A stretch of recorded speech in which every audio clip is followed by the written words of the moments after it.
At CoCoTALK, we'd like to thank our Patreon sponsors. A warm thanks go out to Al Hartman, Alan Huffman, Alan Murphy, Blair Ledoux, Brendan Donaghy, Brian Joyce, Brian Weasler, Christina Armstrong, D. Bruce Moore, Davey Mitchell, Diego, Disney Saints fan, Eric Canales, Fedor Stamen, Glenn Hewlett, Graham Webkey, Grant Leedy, Jason Bucata, Jason Downs, Jenna Farron, Ken Reichert, Kyle Etter, Malfund, Michael Pitsley, Paul Fiscarelli, Paul Shoemaker, Richard Lorbieski, Rob Inman, Stephen Wagner, Steve Bjork, Terry Steen, Terry Steggy, The Backyard Shed Gang, Tom C., Tom S., and Tim Lindner. Thank you ever so much, patrons. CoCoTALK is an unscripted live broadcast. Anything can and will happen. The views and opinions expressed by members of the panel and the live audience are their own and not necessarily those of the CoCoTALK show, its sponsors, affiliates, or subsidiaries. Open minds encouraged, sense of humor recommended. If any off-color comments were made, we're sorry. Hi, this is Dale Lear, designer of TRS 80 Color Baseball, and you're listening to CoCoTALK.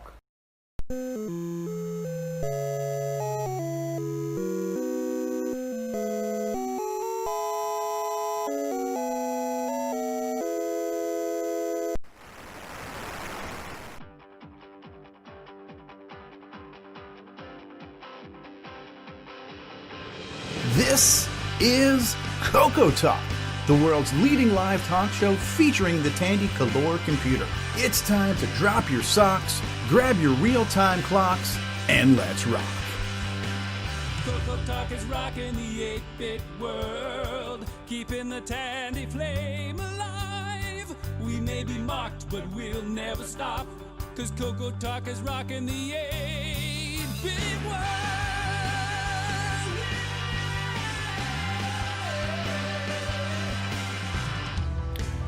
Good morning, everybody. It's another CoCoTALK, the leading live talk show featuring the Tandy Color computer. We've got a special show for you today. We're going to go around the world and talk to a lot of people, and they're from other countries. CoCoTALK is rocking the 8-bit world, keeping the Tandy flame alive. We may be mocked, but we'll never stop, cause CoCoTALK is rocking the 8-bit world.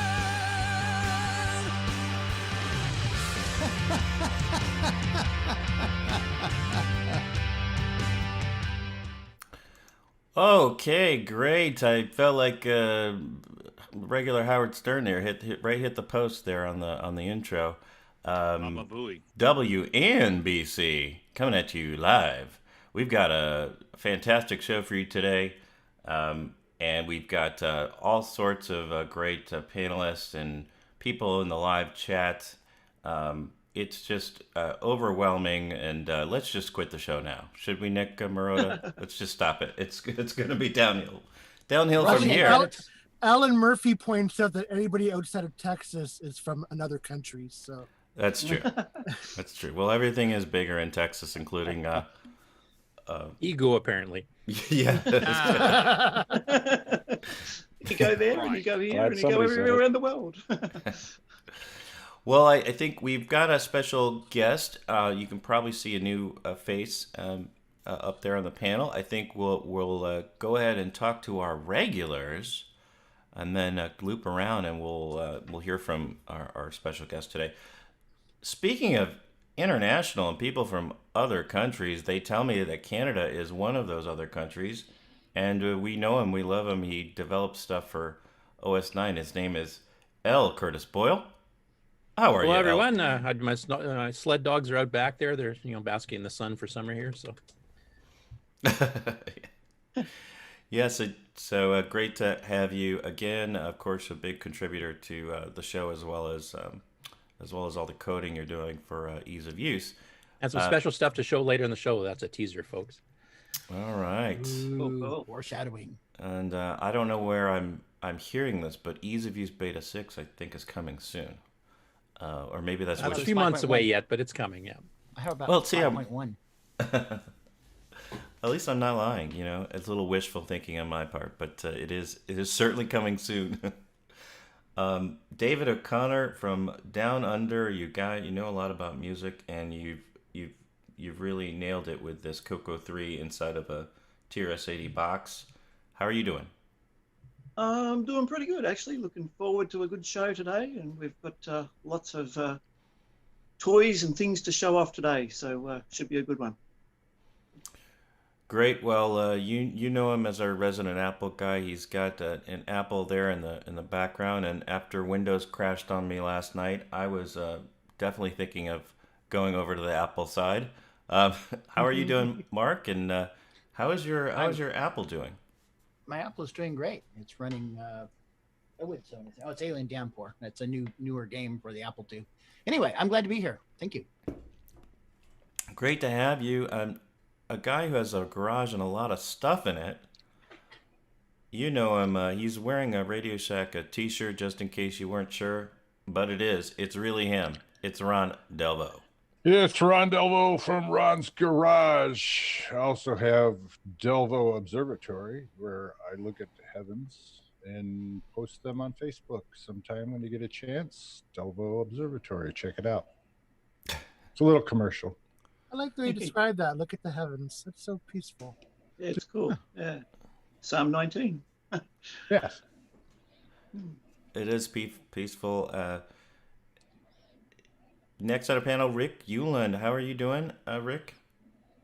Oh, fairly well. And as an expat from Texas, I stand by ready to help translate if needed. Y'all welcome. All y'all welcome. That includes more than one person. Oh, y'all. Great. And a gentleman who also knows a few things about music. We've got a very musical panel. It's Brian Schubring. And Brian, how are you doing today? Oh, I'm doing just ducky in that. Got showing my background here. It kind of emphasize, what a woman's like. Whole bunch of knobs with lots of functions, and you can never figure it out. That's all right. Well, Simon's not on the panel to giggle at the word knob, but we'll just move. I had to do it for him then. But I don't have a good segue from that one. But a guy who just who's really taken the high score challenge to a new level, and it's been the talk of the community. Nick Marotta from Canada. Glad to be here. Thank you. Yes, I'm very pleased with the reception that the GameON challenge has taken. It's been a lot of fun to be part of that. And I thank you guys for allowing me to head that up. Okay. Segment. And just since I was so enraptured with hitting the post in my intro, I did not mention what was the game last week, just for people that don't know, Nick. Okay, I almost said next week's game by accident. The game this past week was CashMan.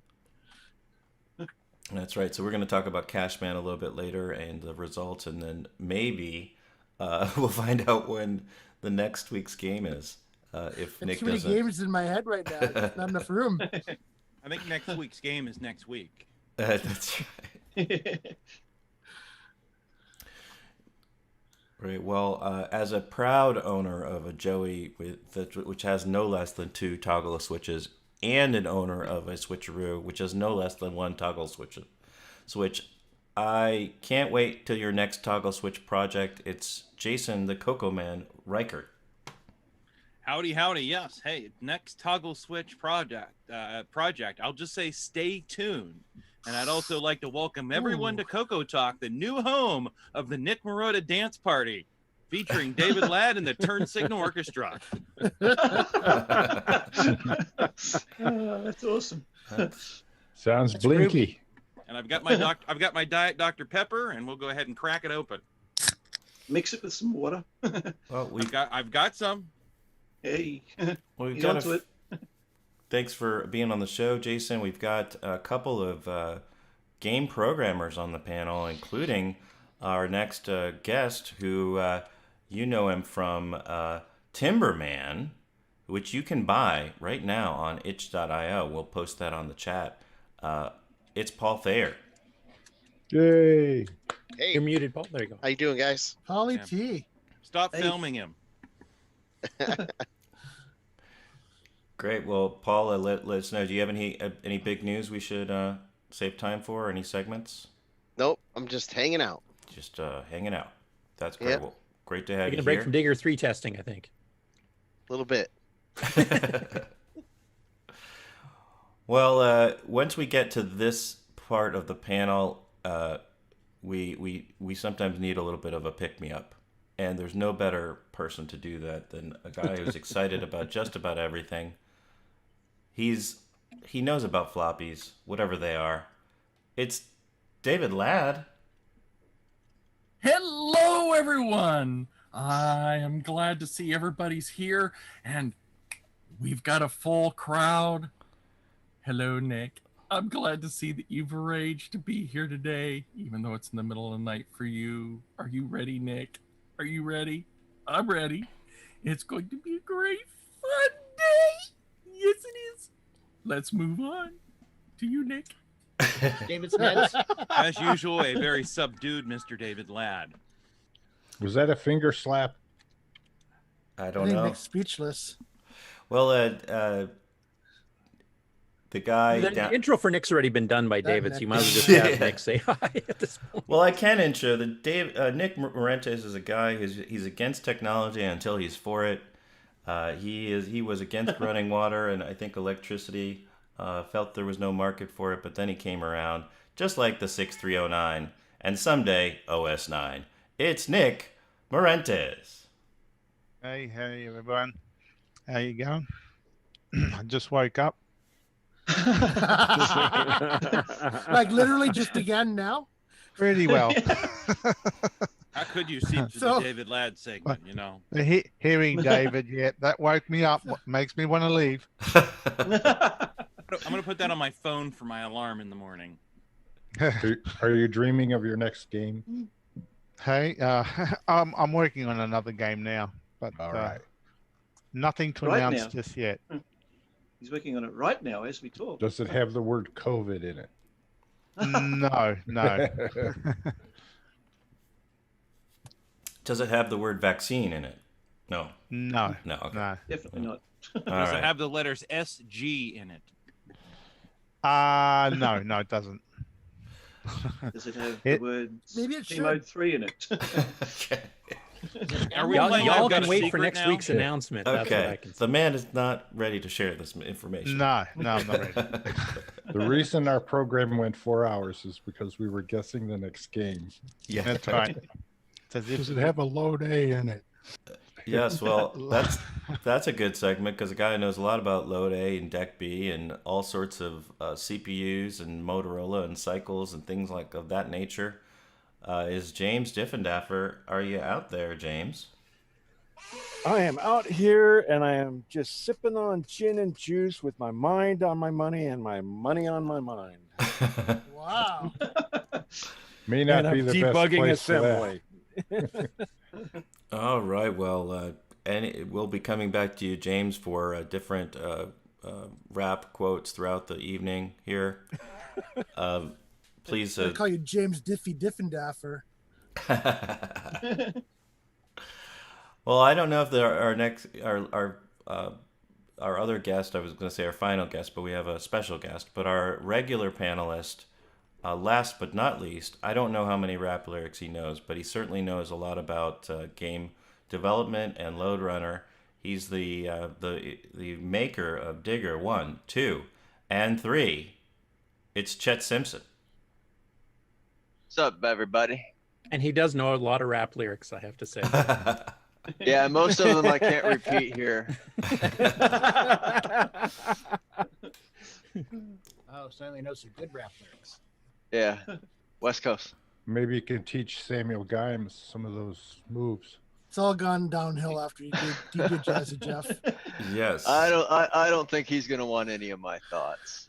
Samuel Gimes is still recovering from all of those bombs going off in that warehouse. We'll have to see if I think he does have some stuff to say though today.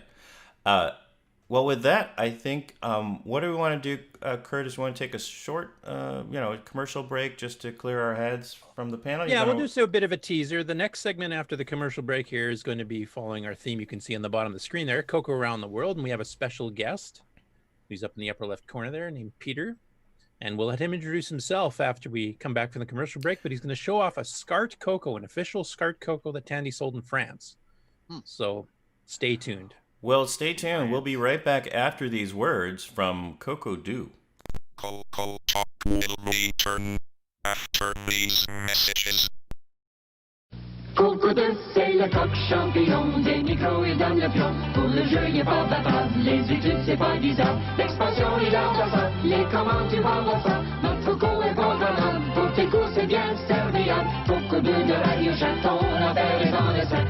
Un ordinateur couleur qui a de la personnalité. Le CoCo2 de Radio Shack. En solde pour Noël à partir de 149,84. CoCo2 de Radio Shack, ton affaire est dans le sac. C'est toi et CoCo2.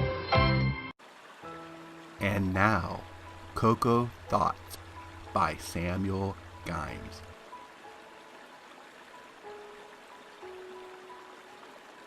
If you're using your color computer in Quebec and it stops working, is it now a CoCo won't do?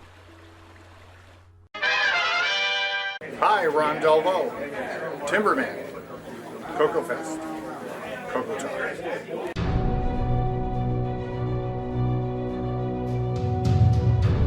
In a world where RGB produces black and white video,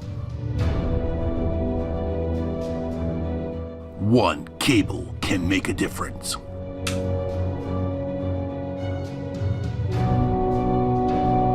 Switcheroo. CoCo3ScartCable.com. Hey, have you got your CoCo 3 yet?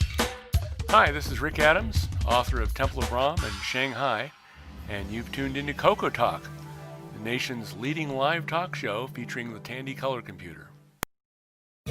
What's going on, everybody? Original Gamer Stevie Stroh here, and if you're a fan of vintage computing and retro gaming, then you're going to love our retro swag shop at 8bit256.com. There you will find custom designs by Instagram artist Joel M. Adams. You can get I'm a Coconut, CoCoTALK, and other cool video game images on a t-shirt, coffee mug, or mouse pad. So if you love retro, then head on over to the retro swag shop at 8bit256.com today. Tell them the Original Gamer Stevie Stroh sent you.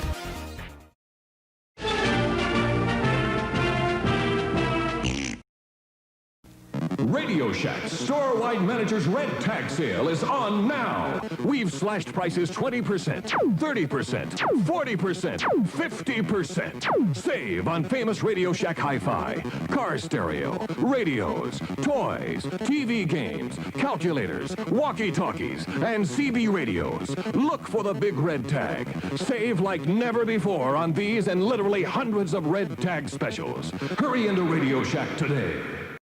Hi, this is Randy Kindig of the Floppy Days podcast. I just love me some CoCo, and nobody covers it better than Steve Strobridge. You're listening to CoCoTALK. Well, Stevie's at the beach today, so Oh, no, he's trying to earn a living today, but nobody does cover the CoCo like Steve Strobridge, and he might be popping on later in the. I was going to say later in the hour, later in the day. Did you introduce yourself, Rob? Rob stepped in at the last minute to take care of the show today. So everyone, thank you very much for doing that. I'm Rob Inman. I'm known as Tandy Color Computer 3, my favorite color computer.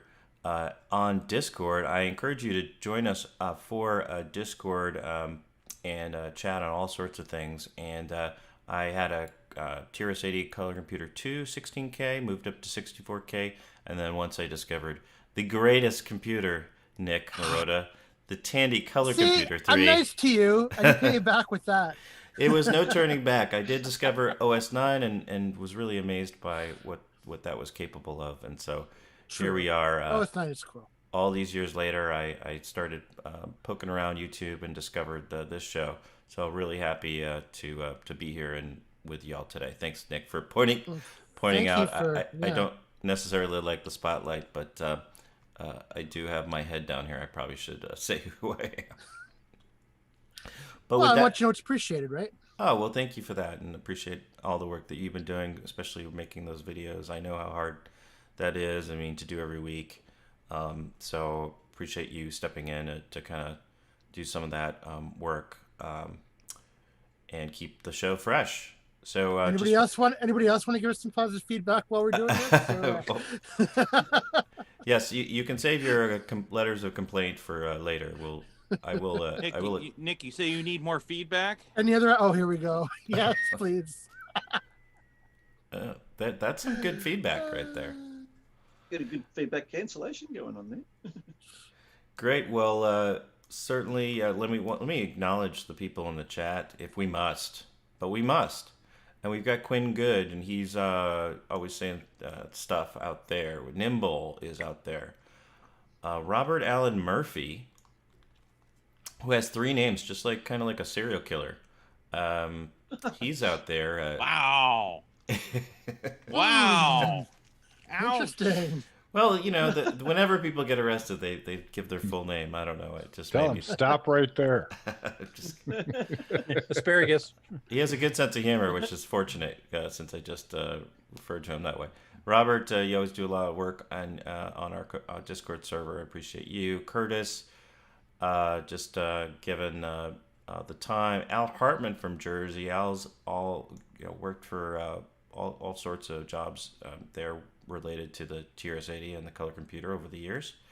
And Mark O is on the panel. You know him as our 6502 guy. He translates from 6809 to 6502. And who else we got out there? Alexander Wallace. Is that Todd? That's not Todd Wallace. That's Alexander Wallace. Oh, it's different person. Different person entirely. Alexander's in Mexico. Anyway. Oh, great. Well, that's the theme of the show, CoCo Around the World. So welcome, Alexander. Sadly, we have Retro Innovations, who is always sitting under the bridge, trolling us mercilessly. And he is here. Kevin Holloway is here. Boy, the list goes on. Frodo, who needs some hazard pay, perhaps, after playing Bomb Threat for whatever it was, 72 hours straight, or whatever he did. That was amazing, and I think we have caught up to the live chat. Ken can make it. The manager of, I don't think I'm giving anything away, but he's the manager of Samuel Gines. He's the talent, what do you call it? The agent. Thank you. Yeah. And he's, handling Samuel Gines is not an easy task. So we thank you, Ken, for your service. Lantertronics. Welcome. He said, I teach at Georgia Tech. We have vertically integrated project teams, and I have one specifically devoted to old stuff like this called retro futuristic hardware. So thank you, Lantertronics. It sounds like you might have a lot to talk about. Maybe you can join us on the panel later or another time. That's really interesting. Jim Gerrie is out on Facebook, hanging out on Facebook. Dave and Sharon, Mr. Dave 609809 on Discord. TJ Chris, who makes great videos, and lots of them have OS 9. He's got a lot of great computers. He's out there. He's sitting on the patio with CoCoTALK and a hard seltzer. Is there any better way to spend a Saturday? I think if you do watch this program long enough, you do need an adult beverage. Yes. It will drive you to drink, Chris, so we apologize. And Canadian retro things, I mean, like I said, it's a who's who of the community out there. Lantertronics is saying hello again, and I think Retro Innovations is saying something rude with his ASCII art, but I'm not sure. So we are caught up. And I think since we brought up the panel and the chat and Discord, we should at least look at who is new to Discord. Does anyone want to know who's new to Discord this week? Yes. I do. Yes. Run the list. Here we go. Is it me? We'll find out. It's time for everyone's favorite segment, Who's New to Discord This Week. This week, please welcome Monkey69, Kevin.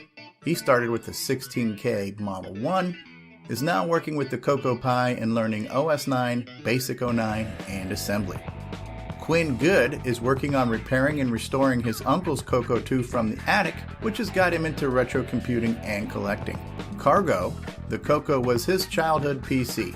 8 bits in the basement Peter, he's been into computers and electronics since age 8 and currently owns the official Tandy SCART CoCo. Also a big thanks to Alpin Grace, Boyson Tech, David Ladd, Jim Rye, Paul Fiscarelli, Rob Inman, Terry Steggy, and our patrons for boosting the server. Join us on Discord at discord.cocotalk.live. See y'all on Discord. Discord.cocotalk.live. We'll see you over there.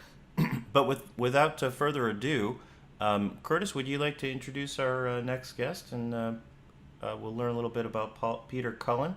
I would like to point out that Peter Cullen, this is not the voice of Optimus Prime, also a gentleman named Peter Cullen. I learned that. So, but I would like to know more.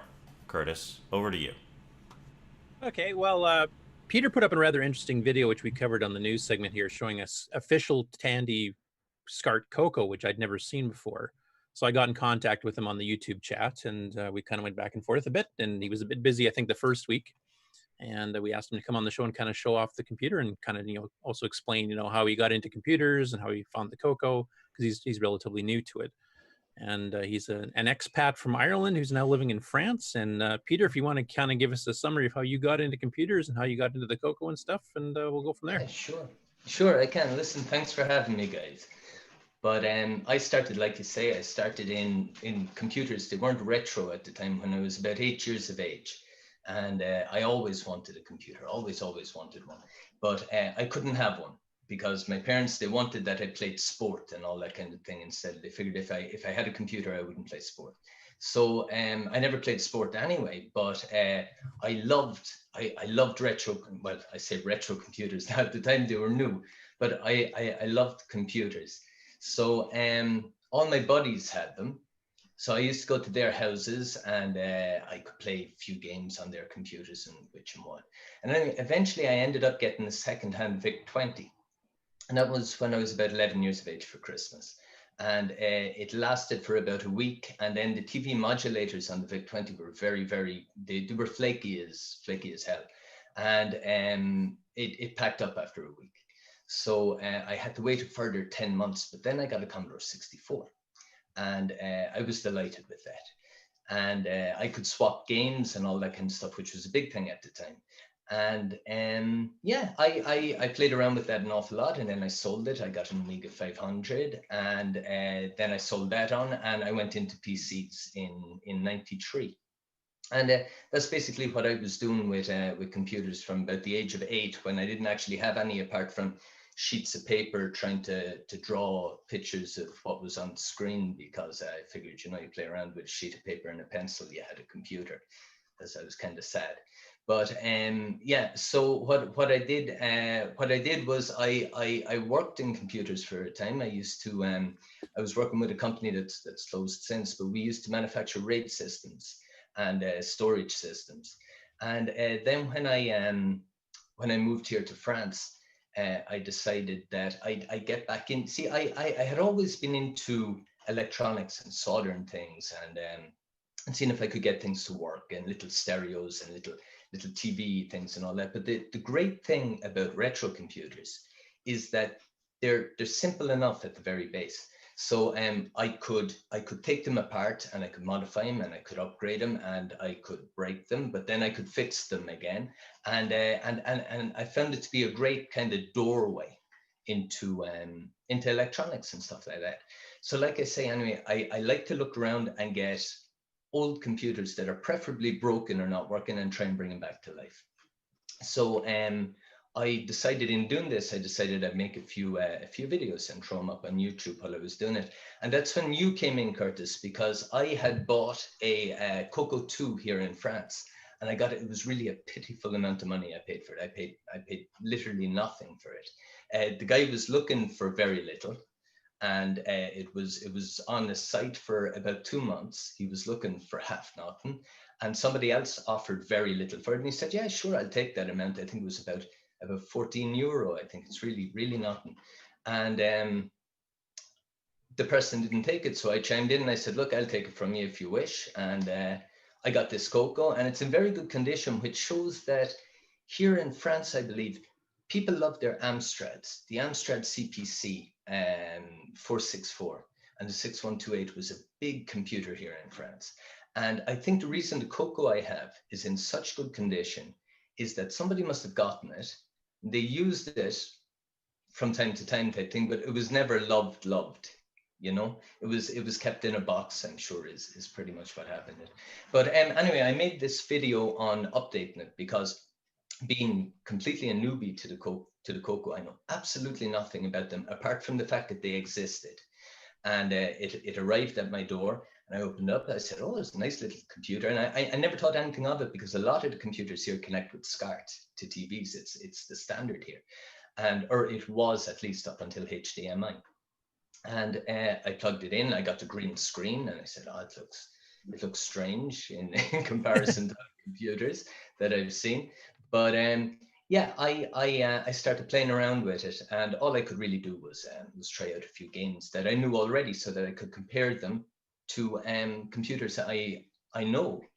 But an awful lot of stuff wouldn't load for me, and I discovered it was because I only had 16 kilobytes of RAM. So I said, okay. I looked for a few games that should load with 16 kilobytes of RAM, and they wouldn't load because I didn't have extended basic 1.1. So I said, okay, I'll have to do something about that. So I had a look around on the internet, and somebody offered to program a ROM chip for me for, I think they wanted $50 or something. I said, yeah, sure, I'll get back to you. Yeah, that's fine. And I decided what I'd do instead was I buy a ROM programmer because it's cheaper to program the thing yourself if you can. So I managed to program the ROM chip, and I managed to change out the memory. And I said I'd make a video about it while I was doing it. And it's not a fantastic video. I'll be honest, it's not fantastic, but it's a video. And you saw it, Curtis, and you were interested in it. And you said you asked me would I like to come on the show, and here I am with my CoCo behind me. But yeah, no, that's my story kind of from birth up until now in 3 minutes. So yeah, that's me. And like I say, I don't know if you guys are surely familiar with SCART sockets and stuff like that. You are surely. You've seen them. Yeah, some of the adapters we sell for CoCo 3s to get color, actually Jason Riker can contest to this because he makes them. Actually use SCART to get the signal across to get the artifacting colors to work. Yes, so the SCART cable can work in two ways. And for the Xbox and some of the more modern consoles, it does, because I've actually got a SCART connector from an Xbox here. This is one that does composite and stereo sound to SCART. And what that does, in fact, is you've got all your 21 pins here. There's only, when you're using composite, only pin 20 is being used. And SCART is kind of two systems in one. You've got your sound, and you've also got your composite pin 20, which will provide a composite color signal to a TV. But for true SCART to work, you need to have your synchronous signal on pin 20. And then you've got the three other pins, the red, green, and blue pin. And you've also got to provide a voltage to pin 16 in order to let the television know that you want to use red, green, blue SCART. Otherwise, it'll default over to composite. So with an awful lot of systems, like if I didn't get a cable for this with it, and I tried to make up a cable, in many cases, you could end up wiring up everything just right, plugging it in, but you get a black and white image on screen because SCART cable or SCART connectors are a little bit finicky that way, a little bit funny that way. But yeah, there you go. That's what I can tell you about SCART. But like I say, you wanted to see the image quality of the computer I have here. So I tried to set up a little webcam here so that you could see, maybe if that'll switch. There you go. I've got Phantom Slayer running on it. Looks good. Just that you can have a look at. But, yeah, it's a nice clean signal. I mean, for us used to NTSC RF, back when the CoCo 1 and 2 came out here, it was all fuzzy and messy, especially when back then you were trying to tune it in on channel 3 and 4 basically, and you had interference sometimes from local TV stations, so it looked like absolute crap. So that looks like really clean and nice.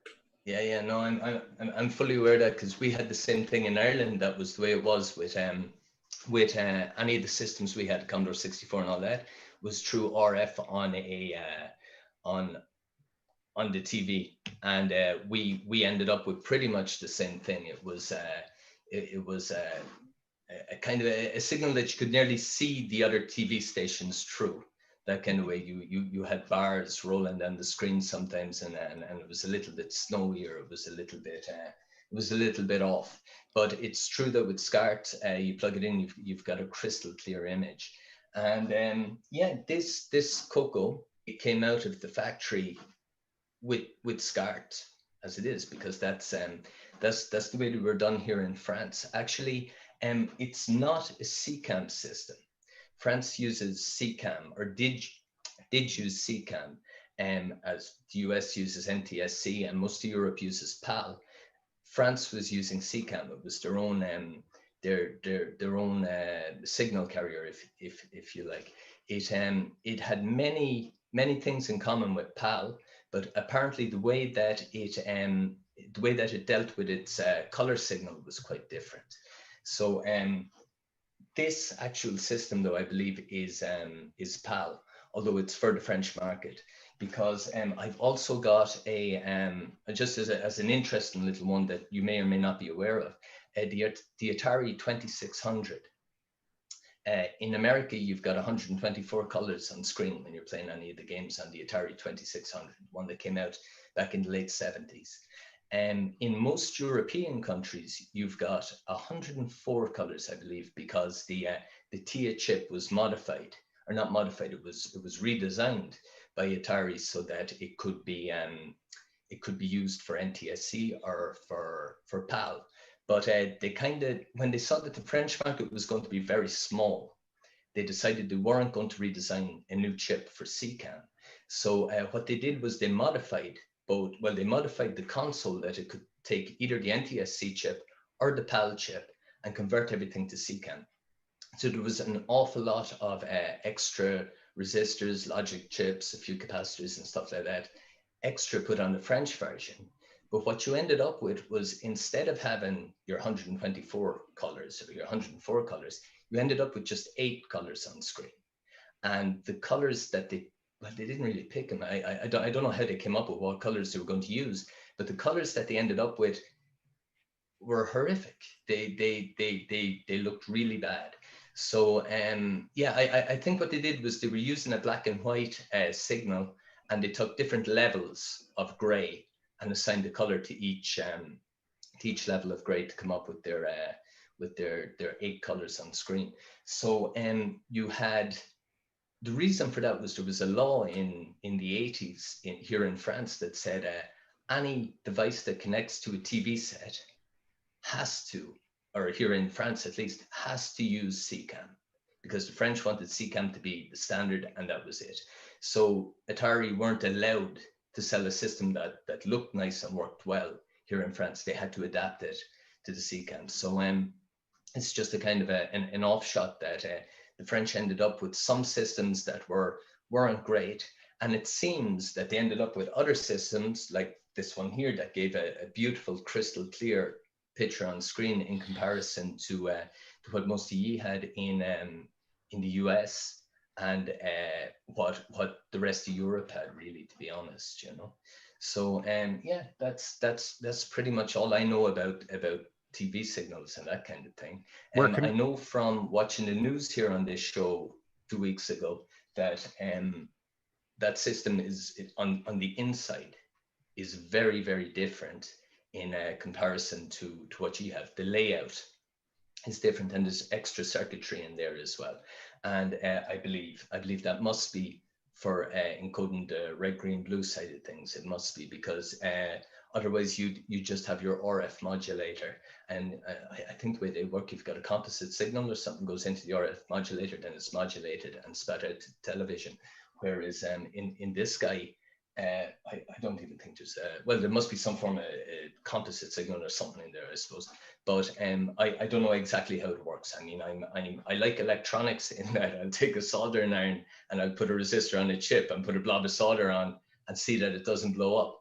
But I can read a schematic reasonably well, but when it comes to how something works in relation to something else and what we can change things for to obtain a certain result or whatever, I got to admit, I wouldn't be fantastic. You know, I wouldn't be.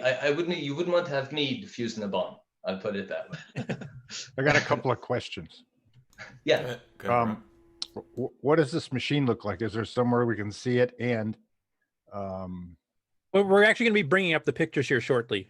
Okay. You know. Yeah, I've taken. I sent Curtis there a week or two ago. Well, I didn't. I put them on my drive there. They're available to pretty much anyone. But I took a number of photos of the interior and exterior of the system. So I think I pretty much covered everything. And that way you can have a look at the layout, at the chips that are in it, the keyboard that's in it, because it's actually a ZERTY keyboard that's on it. It's not a QWERTY keyboard. It's laid out for the French market. And that way you can compare, you can look even down to the plastics. There's moldings on the inside of the plastics. There's some stamps and some numbers and stuff like that. And I thought you might be interested maybe to compare that with what you have and see, is it in some way different at that level as well? Now, I know that this particular system was made in Korea, and there was an awful lot of CoCos that were made in Korea because they were made in the US for a time, and then I think the fabrication moved to Korea. Yeah, and I think it very briefly moved back to the US right at the end of the CoCo 3's life too. But yeah. Okay, well, all I know is that particular one is definitely a Korean model. So I don't see why they changed plastics and all that kind of stuff. I'm sure, I'm sure everything is the same apart from the PCB and the power supply, I suppose, as well, because the power supply is a 220-volt power supply. So it would have been the same as for the rest of Europe. We've got the same power right across Europe. That, as far as I know, anyway, we have different type plugs in different countries, but we've got the same power standard, And so yeah, no, I took a few photos that you could have a look at. So I took them in as high a resolution as I could, so you can zoom right down in and read the labels on the chips and all that kind of stuff. I figured if you're interested in the system, because I'll be honest, to me, when I got it, I thought they were two a penny. I didn't think that it was anything special as such, being a SCART version, but when I found out that it was, I said well, I'd try and contribute something back to you guys, and I take a few photos. Yeah. And Rob, I believe you still have the pictures queued up, which we can kind of go over, and Peter can talk about certain things. Yeah, actually, case, etc. Peter uploaded them to the Google Drive, so I have them all queued. If you whenever you want to look at them. Is the 26 part number different than ours? For the processor, you mean? No, the number on the back of the, on the bottom of the product number, you mean? Yeah, product number. I think they did. They added a 5 or something at the beginning or at the end of a part number. Yeah, as we go through the pictures, actually, we can point that out, and you can point some of the other things there too. So there was definitely a digit added to show that it was made for either the European market or for a SCART system. Let me pull up the pictures then. Yeah, and then we can have Peter kind of describe them, and if anybody has any questions, they can throw them at Peter while we're going through the pictures. I think this is it. Let's see. Are you seeing this? Yeah. Yeah. Okay. Is it big enough? If you want to zoom in a little, I don't know. It's just you guys, like I say, would know an awful lot more about this stuff than I would, because I know that the board is laid out a little different. Foxy's mum came into the garden. I'm getting some sound here. Is that who's the sound coming from? Is that me? I'm not sure, but I'm hearing it too. So yeah, me too. So it sounds like a printer in the background too. Okay, thanks everybody. If you can go on mute, or mute your YouTube or whatever. So this here's the main motherboard, and you can see it's a bit of a different shape than we're used to, and you can also see the connectors on the back is a bit different. Oh, hold on. Stream has the Alps. I think. Yep. Hold on. I just noticed that. I thought it was going to be displayed, but this works. This works. Go ahead, Curtis. Oh, I was just going to say, you can see from the motherboard here, it is a bit of a different design than we're used to on the NTSC models. And I think a bit different than the PAL ones, too. There's no can. Yeah, I know from seeing some pictures of American models, I know that there's a heatsink over on the left-hand side of the board. And on the American one, in many cases, it looks like it was crushed or was hit by a hammer. The fins on it are kind of deformed, or the shape is a little different, I don't know. But that part of the board juts out an awful lot more to the left. And on the version I have here, there's that little heatsink is also there, but it doesn't jut out quite so far. I don't know if you can see that there down on the bottom left-hand side of the board, just under the power supply, where would it be just under the power supply? And there's obviously there's obviously no RF modulator at all there either, by the looks of it. No, there's I believe that down in the bottom left-hand side of the PCB there itself, of the main board, there's a lot of resistors, there's a lot of a couple of little logic chips and stuff, and I believe that that's where any of the RGB decoding is done for the SCART signal. So I think they're using some kind of resistor ladder setup or something like that. But then again, I don't know for sure. What are we looking at? What I have on the screen in front of me isn't a picture. I don't know what I have on the screen in front. Yeah, I've got a weird, long, skinny thing seeing showing some up sort on of my window. Screen. Okay. Yeah. Yeah, that's just locally. The YouTube stream is fine. Amazon exactly. Music. The browser. It's a browser. It's a narrow strip of a browser. Yeah. Yeah, your share is different from what's going out on the stream. Hold on. Not Yes. sure. I can do it this way. Weird. There. There we go. Oh, that's better. Yep, got it now. Yeah, keep going. Everyone can see it except the panel. Okay. But So now you guys also, can. Also, you can see there just above the large capacitors there on the left-hand side of the board, there's a small little white connect or a small little black connector with a white base on it. That is the part that connects to the SCART cable. It's like an SVHS type socket, and it connects to the SCART cable. And yeah, that's instead of the RCA jack on the TV modulator. That's what's in place of it. It actually occupies the same hole that was drilled in the plastic. It's like an S video. It is like an S video, but S video would generally only have four holes in it, like to take your 2 grounds and your Luma and what's the other one? There's another Luma. Chroma. Yeah. But yeah, that's it. This one here has more because it's taken the red, green, blue, the sync. It's also given a 5-volt, I think as well, which is to do with the pin 16, like I tried to explain there earlier, to set the television into red, green, blue SCART mode. And I think there's 8. I think there's 7 or 8. There's 7 or 8 little pins that plug into it. Actually, among the photos there, I sent a picture of the pin out as well for that, and I also put up a SCART pin out as well to show what corresponds to what. But so this bottom left corner of the board is basically a dozen transistors and resistor array to hand create the signal instead of using like a RF modulator thing in a can that did everything for us, right? Is that what I'm looking at? That's what it appears to be, yeah. And I would imagine that's exactly what it is, because ye don't have that. This doesn't have a modulator, so I suppose there is straight swap. Does it have a modulator for this setup? There's a dozen transistors down there. Yeah, they're doing something by hand.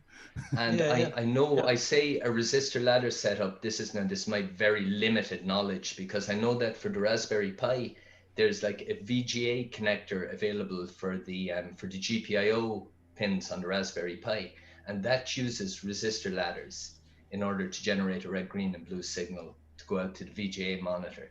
So that's just my supposition, I suppose. That's the way I would try to explain it. But like I say, personally, I really know very little. I really know very little about it, apart from the fact that it's there. Okay. And RF modulator isn't. Is there a salt chip there? I think the salt chip is the one on the bottom left-hand side, furthest most chip on the left-hand side. No. Just chip. beside the 6847. Yeah, right beside the VDG there. Yeah. The actual chip on the bottom. Yeah, if you just right there. there, that one. I believe that's the Hitachi salt one. chip. It's a Hitachi chip. I believe see that's the it. one? I don't know. Yeah. Okay, should we go to the? There's Yeah, a go to the next bunch of- picture. And we'll kind of discuss as we go here. Oh, there you go. There's the there we chip we're go. talking about. Close up of it. Yeah. Yeah. So there you go. That's the I said I'd do a close up of that. If it surely means something to some of you, if you wish to have a look and study it in some way, I don't know. But there's whatever is there within. They'd be hand building it. I was just going to say they're hand building analog signals right there with transistors and resistors. There's a couple of fairly hefty output transistors there too. 2SC2314. They're almost power transistors, but they haven't got heat sinks on them. So that might be something to do with the. It's definitely a full-on discrete RGB. That's neat. Okay, next photo. Okay. Hey Peter, what sort of camera did you use on these? They're really nice. That's actually it's my daughter's camera. She has a I don't even know what the name of it is. It's a Chinese camera. It's I couldn't tell you what the name of it is. I couldn't tell you. It's beautiful pictures. Yeah, they are really nice.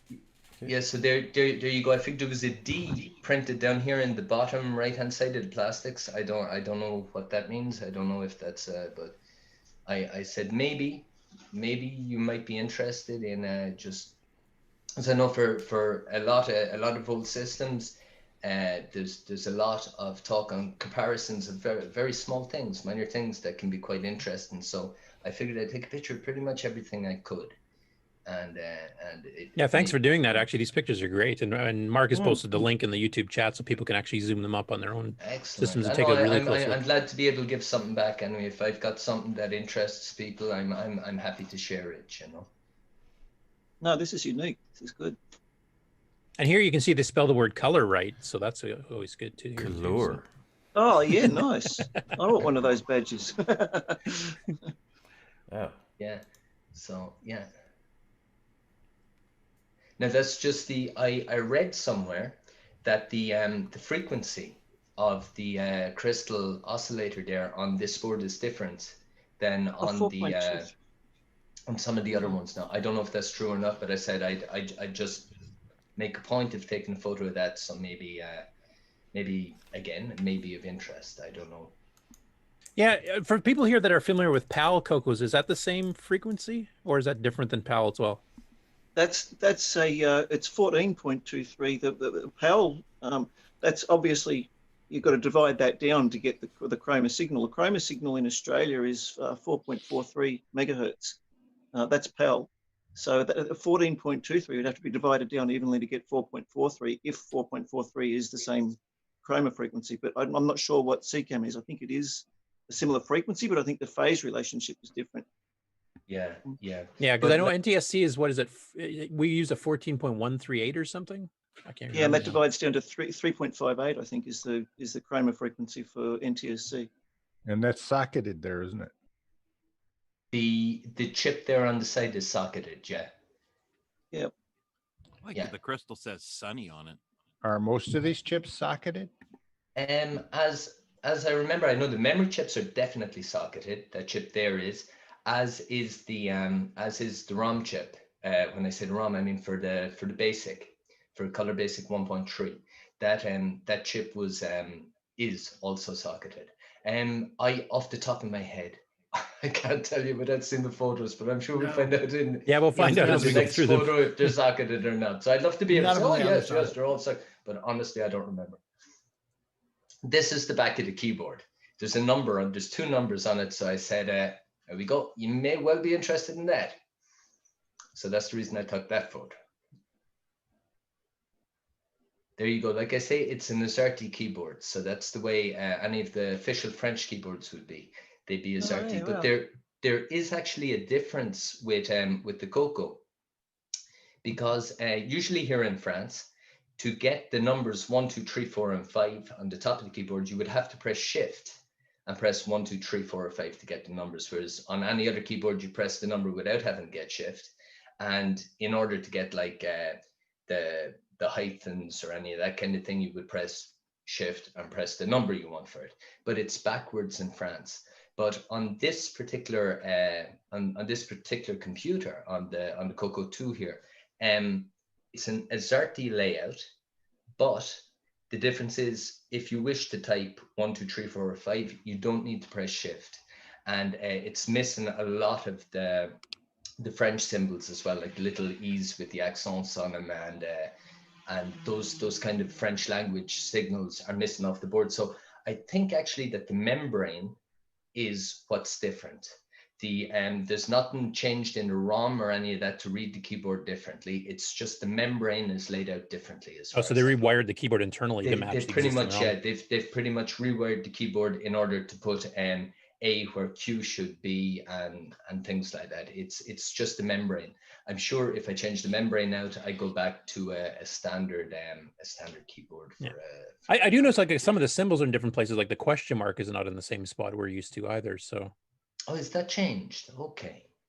Oh, is it not next to the Shift? Oh, it's not either. The plus is next to the Shift. Yeah, right. Yeah, there's a few differences in there besides the letters themselves. The numbers are basically the same, but yeah, the bottom row there on the right hand side is rearranged from what we're used to. I would imagine it's laid out the way a regular French keyboard is laid out. That really confused looking me. Looking at my PC keyboard here, it's pretty much the same layout for the question mark and a few of the other symbols like that. But like I say, generally in France, if you want to type on the top row of keys there to type 128, for example, you wouldn't just press 128. You'd have to press Shift and press 128. In other ways, you'd end up with symbols on your screen. You know? Nick Marotta, have you seen a CoCo keyboard like the official Quebec French one? Did they use an AZERTY, or did they use QWERTY? I don't think so. I'm pretty sure all of them are QWERTY. Okay. I've never seen an AZERTY keyboard in person. Neither have I, no. I'm looking at this, and there's two things going on because the CoCo keyboard is a teletype keyboard, not a typewriter keyboard. So the top row is all wrong anyway. And so by making the top row right as far as the keycaps they had, maybe they had to move some of the punctuation in the bottom just to, because they've only got the 2 layers on the mic, the folded plastic matrix thing. Yeah. Yeah, maybe So it was sort a of makes limitation of sense. what, yeah. But I remember because I Limitation. learned to type on a teletype. So when I moved to the CoCo, it was great. Everything was in the right spot. And then when I got my former job and I had to type on a regular keyboard all day, it wasn't good. Who thought we'd get so much talk out of a keyboard?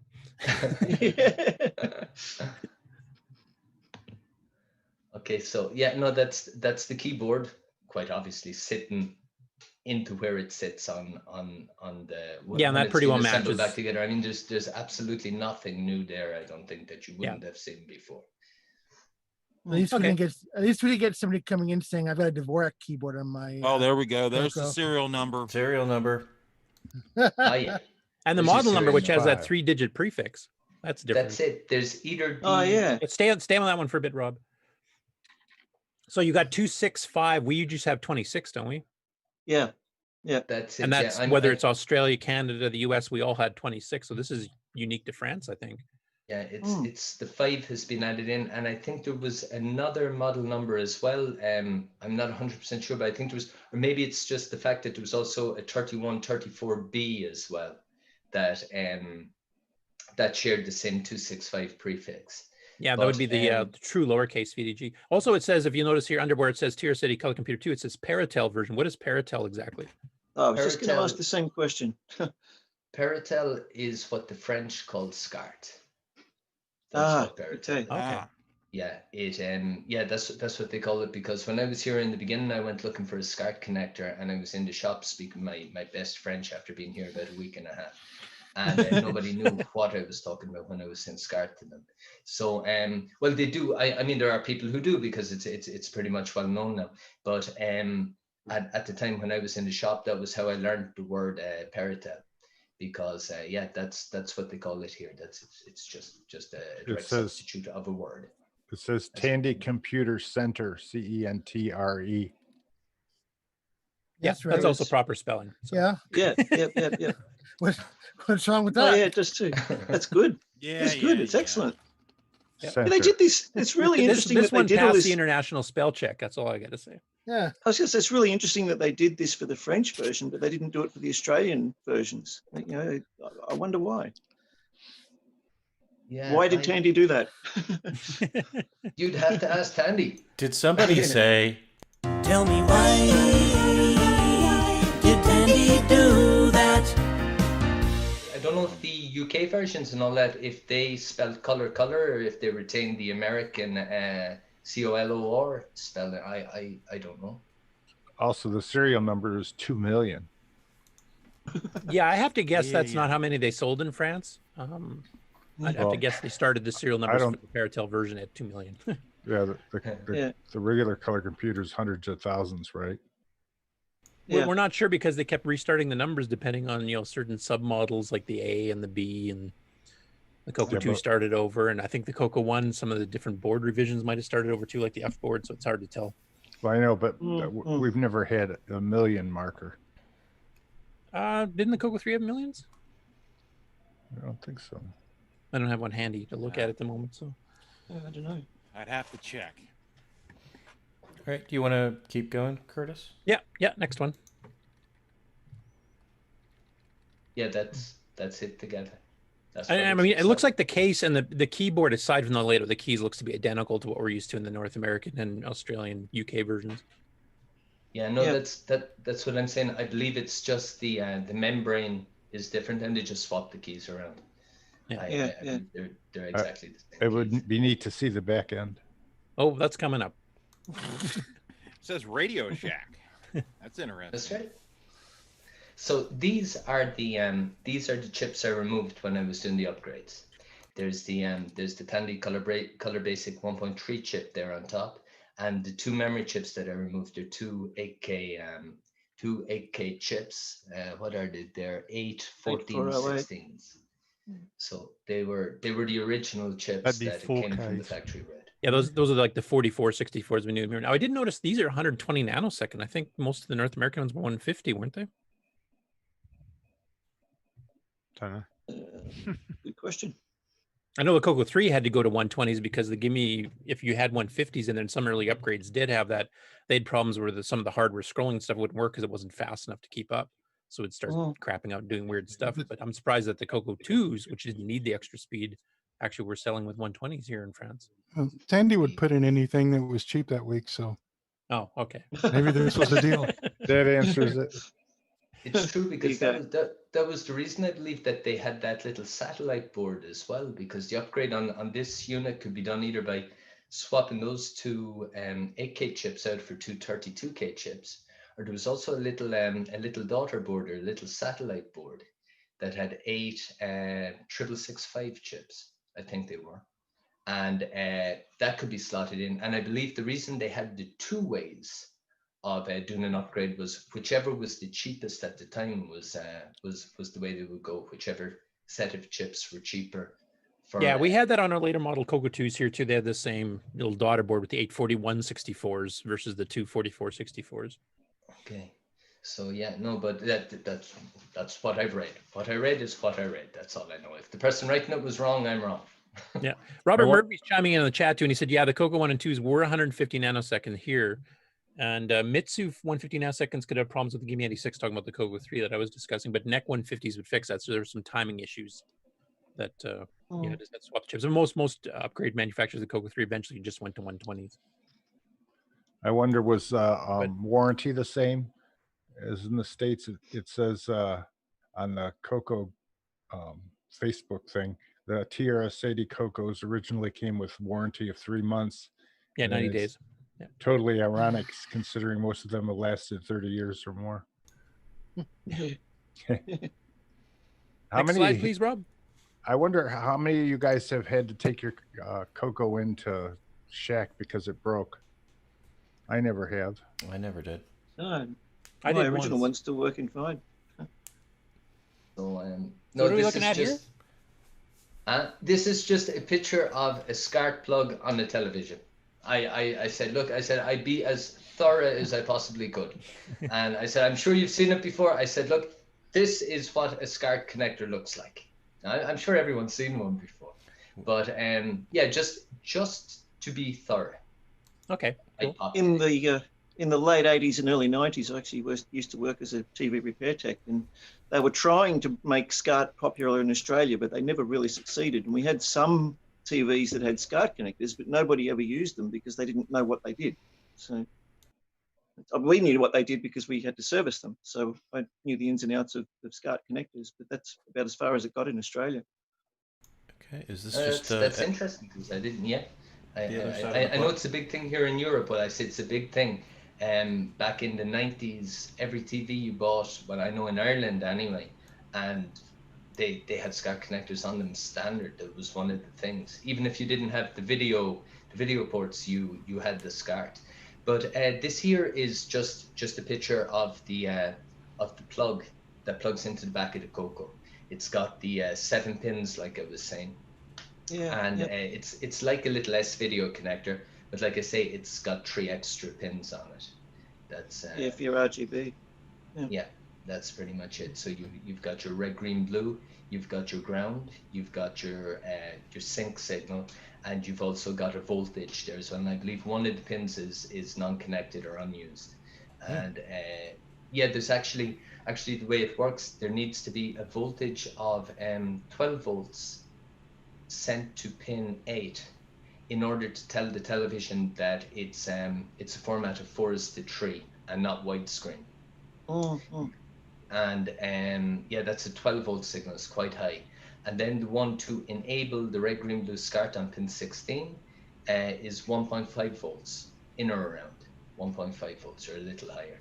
And that's why they've got these extra pins. But I think the way they did it on this, they just sent through a 12 volt signal that went direct to pin 8 to make it the right TV format.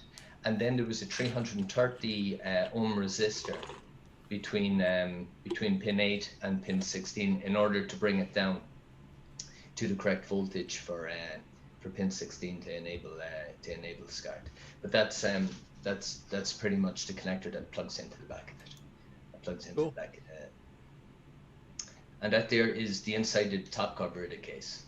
Again, there's a few little bits of lettering and stuff there printed on the top right there, kind of on the top left or mid left.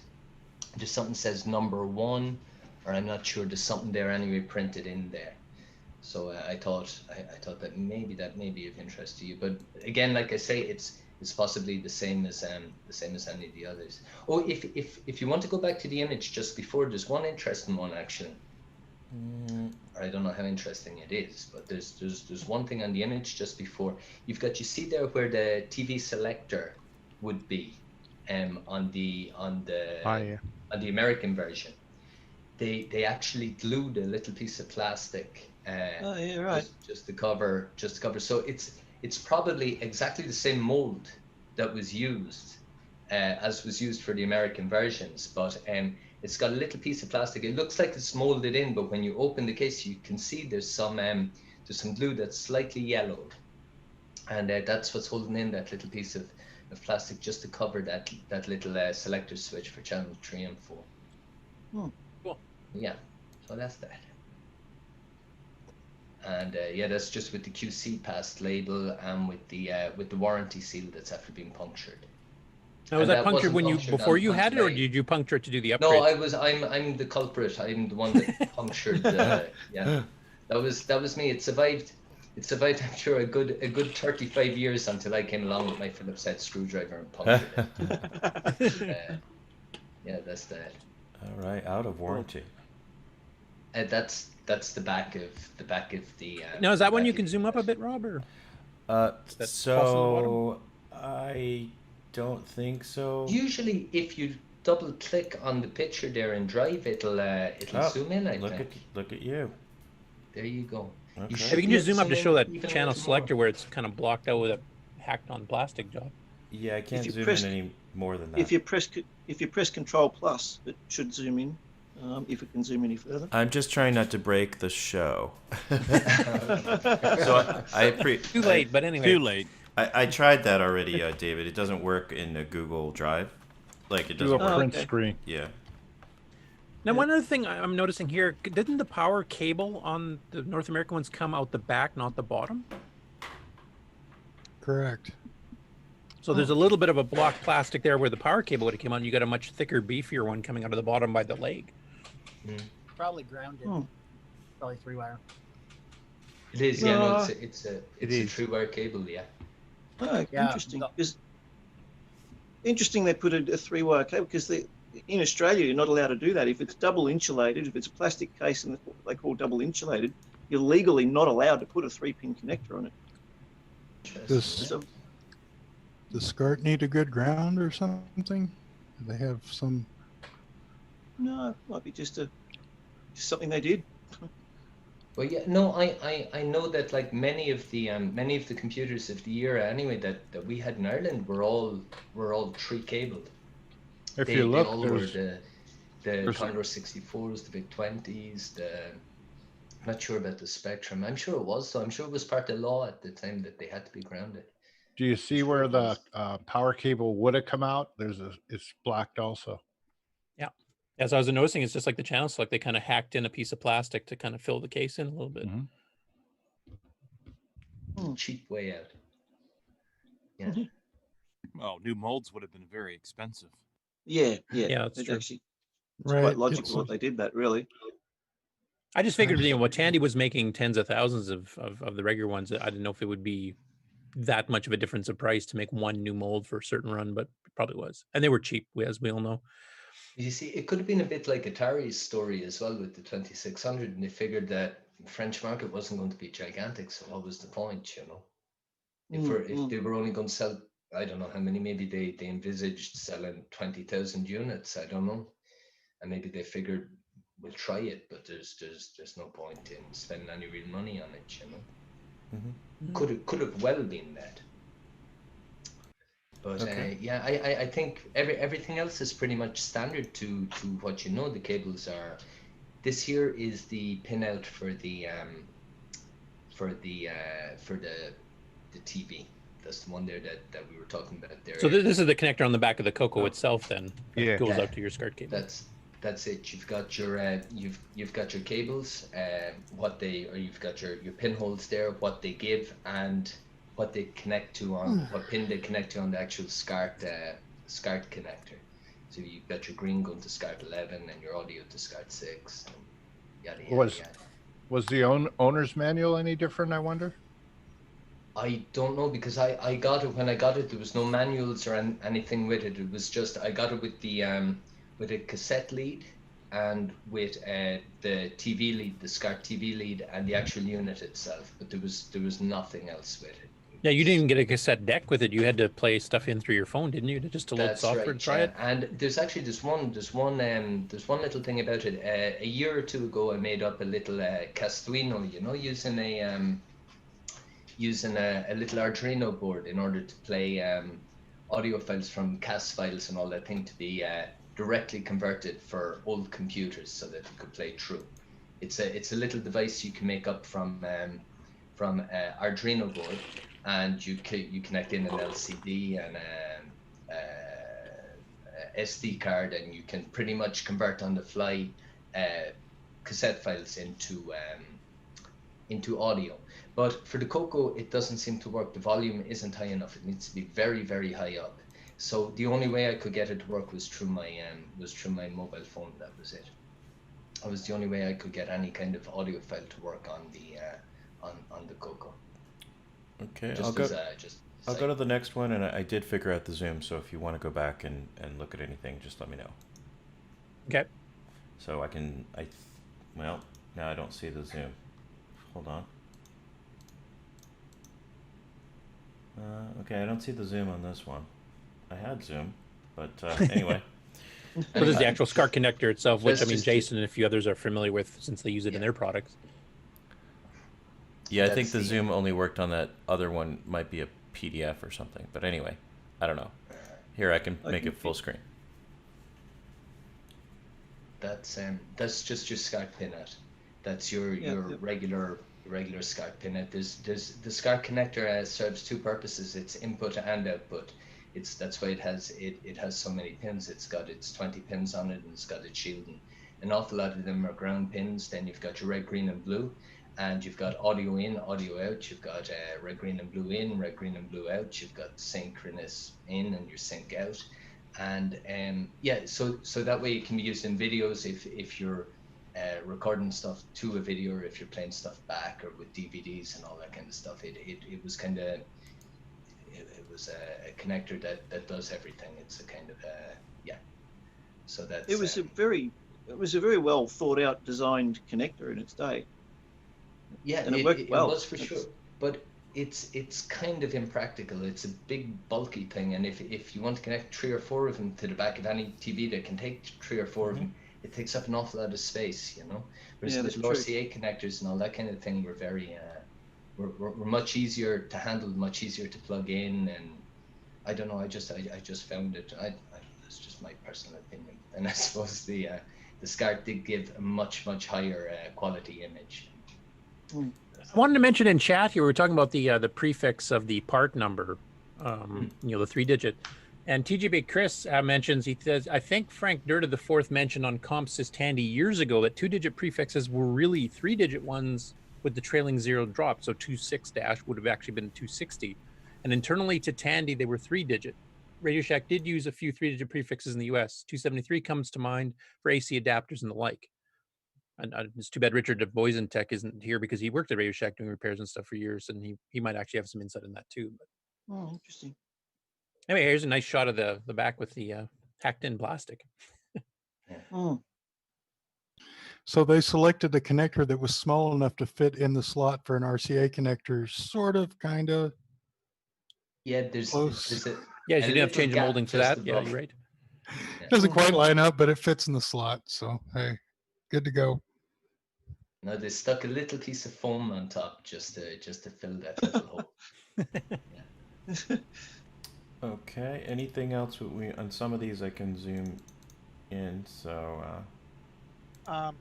Can we look at the salt chip that you had at the very start? Just wondering what number that was.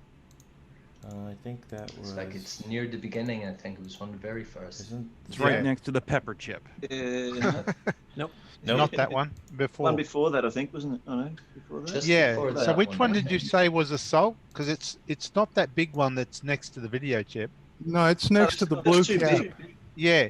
What number is on that one? Yeah. SC7. Yeah, that's the salt chip. So what's that big chip next to the video chip? Might be some kind of RGB output chip or something. I was just wondering which one it is. I think it's the one that actually is generating the RGB. It's a Hitachi chip. Yeah. HT61J204B. I'm gonna look it up. Yeah, I don't know that one. That's a new one on me. Yeah. So I think given that it's in between the 6847 and the discrete circuitry, I'd say it's it'll be a decoder chip. So that's unique. That's not something you saw on PAL either, then, right? Well, no. I don't think so. I haven't. Yeah. Well, actually, I don't have a PAL CoCo 2 here, so I can't really tell. But yeah, I thought it'd be interesting to look it up. So I just wrote the number down. I'll look it up and see what I can find. Yeah, good one. Okay. Any other? Because that'd be interesting for a modification for existing CoCo 2s to make a daughter board that clips onto the 6847 and duplicates that RGB circuitry. That's for people who can't afford a CoCo VGA, I guess. There's an awful lot of discrete circuitry there to duplicate, but I mean, there is, So it's not a salt chip then? No, not that big one. The salt's one at the top. Yeah. Yeah, the salt's only a little chip. Yeah. Yeah, it's the little one beside the big blue capacitor in the upper left there, right? That's The it, yeah. SC7 7 at Yeah. 50. Okay. 27p. Yeah, I'll look it up and see what I can find. Cool. Any further questions from the panel? Any further questions from the chat?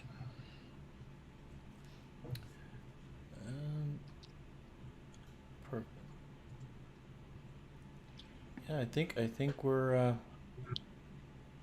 What do you think? Well, people can still ask questions. You know, after the, you know, as we move forward. I think Peter is going to hang out for a little while.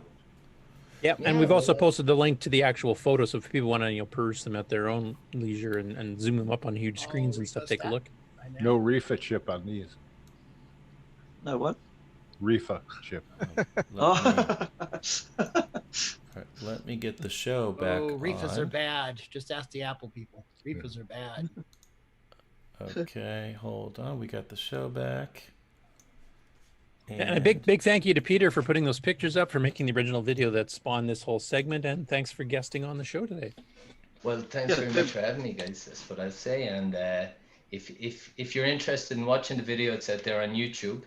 And there's another couple as well along with it. It's not just CoCo stuff, which is just as well, because I don't know much about CoCo stuff. So I mean, the videos would be quite short.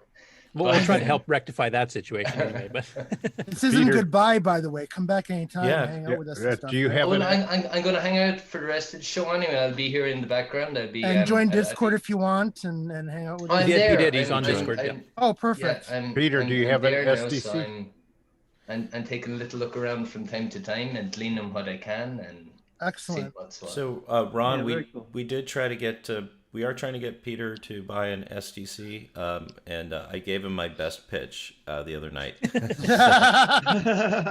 Good. So, I think he needs some joysticks too. Okay, everyone wants to sell stuff to Peter.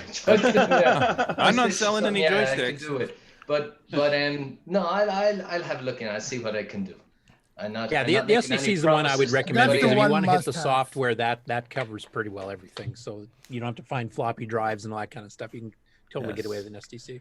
The panel that sells products, you know, they're seeing dollar signs right now, Peter. So If they're looking at me and they're seeing dollar signs, they're going to be very disappointed.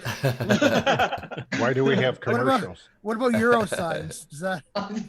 See whatever signs they want. This bank account is zero in it. yes. So. Do you accept Bitcoin, Jason? I don't accept Bitcoin. I'm looking into accepting magic beans, but no Bitcoin at this time. But S&H stamps? Oh, I have one other further question for Peter. He had suggested, like, he doesn't have any joysticks yet, so he was playing some games that he'd found that he was loading before, and I gave him suggestions of a few others. I only got up, I think, to the C's or something like that, with a couple extras thrown in. There's a lot to go through. Was there any favorites out of the ones that you tried afterwards? There was a couple I tried. I liked Phantom Slayer, which I've run there in the background. I like that, but I'm not very good at it. I tried it for a little while. I wasn't fantastic at it. I also liked the other one, Bulldozer, the Arkanoid clone. Okay, yeah, the one that was originally on the Dragon. Bulldozer. I liked that. I played quite a bit of that. And there was the other one, something to do with Beanstalker. Is that it? The one that's sort of like a Load Runner clone? Yeah, the Load Runner clone. I played quite a bit of that as well. I've tried pretty much everything that you recommended to me. I tried, what was the other one I tried? Oh. Is it Rommel's Revenge? The one in the tanks where Tanks? you're, that I Battlezone clone. enjoyed as well. That I So enjoyed as well. Curtis, did you recommend Lancer to him? I said I only got up to the C's. Oh, okay. And plus, he doesn't have joysticks, so you have to pick games right now that are keyboard based, and that's what I was trying to do. And that was actually the thing, because I went out looking on the internet and I couldn't actually find a list. You'll find a list that'll tell you what games are for CoCo 2s or for CoCo 3s, or even sometimes what needs 16K or 64K, but there aren't any lists that'll tell you this will work with keyboards. No, I don't. My maybe list there tries are. to, though. I have to fix it. There's a few spots I've noticed when I was looking for ones for you. I usually mention like keyboard optional or joysticks not required or type thing, but there's a few that I missed, and probably in the early days when I first started. Because I had a bit of a look around, but I went kind of trial and error, and I came across very few. There was an awful lot that when I loaded them up, I was just pressing every key on the board and saying, okay, that's another one that I can't play. But no, I'll sort out something on joysticks at some stage. I'll sort out something. Well, there's definitely more keyboard-based games too. I'll now that I know that you're caught up to that first list, I'll send you a further list. I'm getting my way through. When I have a little time, that's what I put my time into now. So yeah, I know it's a fun system. It's a nice system. I wasn't really aware of it, like I say, and I wouldn't have been aware of it only for I stumbled across it. Like I say, that's what I do. I'll have a look on eBay or any of the other sites, and if people are selling something that's broken or something that's kind of quite a bargain, I'll generally try and snap it up. And that was pretty much the reason I got that system. It was in good condition, so normally I wouldn't touch it, but it was in good condition, and it really was a bargain. I couldn't let it go. Dragon Reason, but I'm glad I did. I'm glad I did get it because it's. Oh yeah, Dragon joysticks will work with your CoCo too. Some of the Tandy 1000 joysticks that use the full-size connector, those will work with the CoCo. And just remember, in Rommel 3D, at least you get to drive a Panzer. Yeah, at least you which? Oh, to drive the tank. That's right, yeah. You do. Yes, and let's not forget, as Ken points out in the chat, that Nightmare Highway. Oh yes, you have to get your complimentary copy of Nightmare Highway at cancanmakeit.com. Yes, that's free and is also keyboard driven. So there you go. It's free and yet it's in your price range. It's free and it's not. Okay, well, I'll make a note. Nightmare Highway.